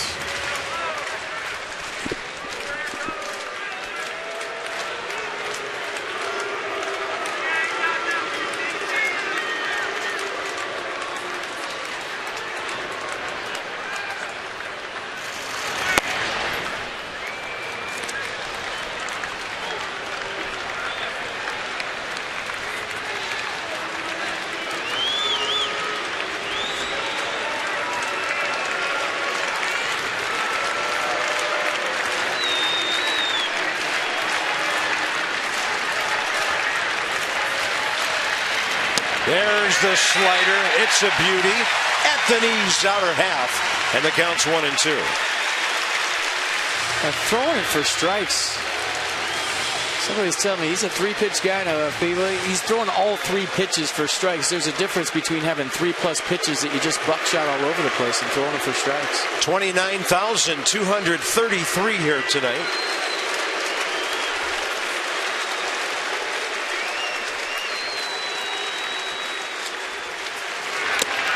With the fastball away. It's another strikeout for Storen. 2 down.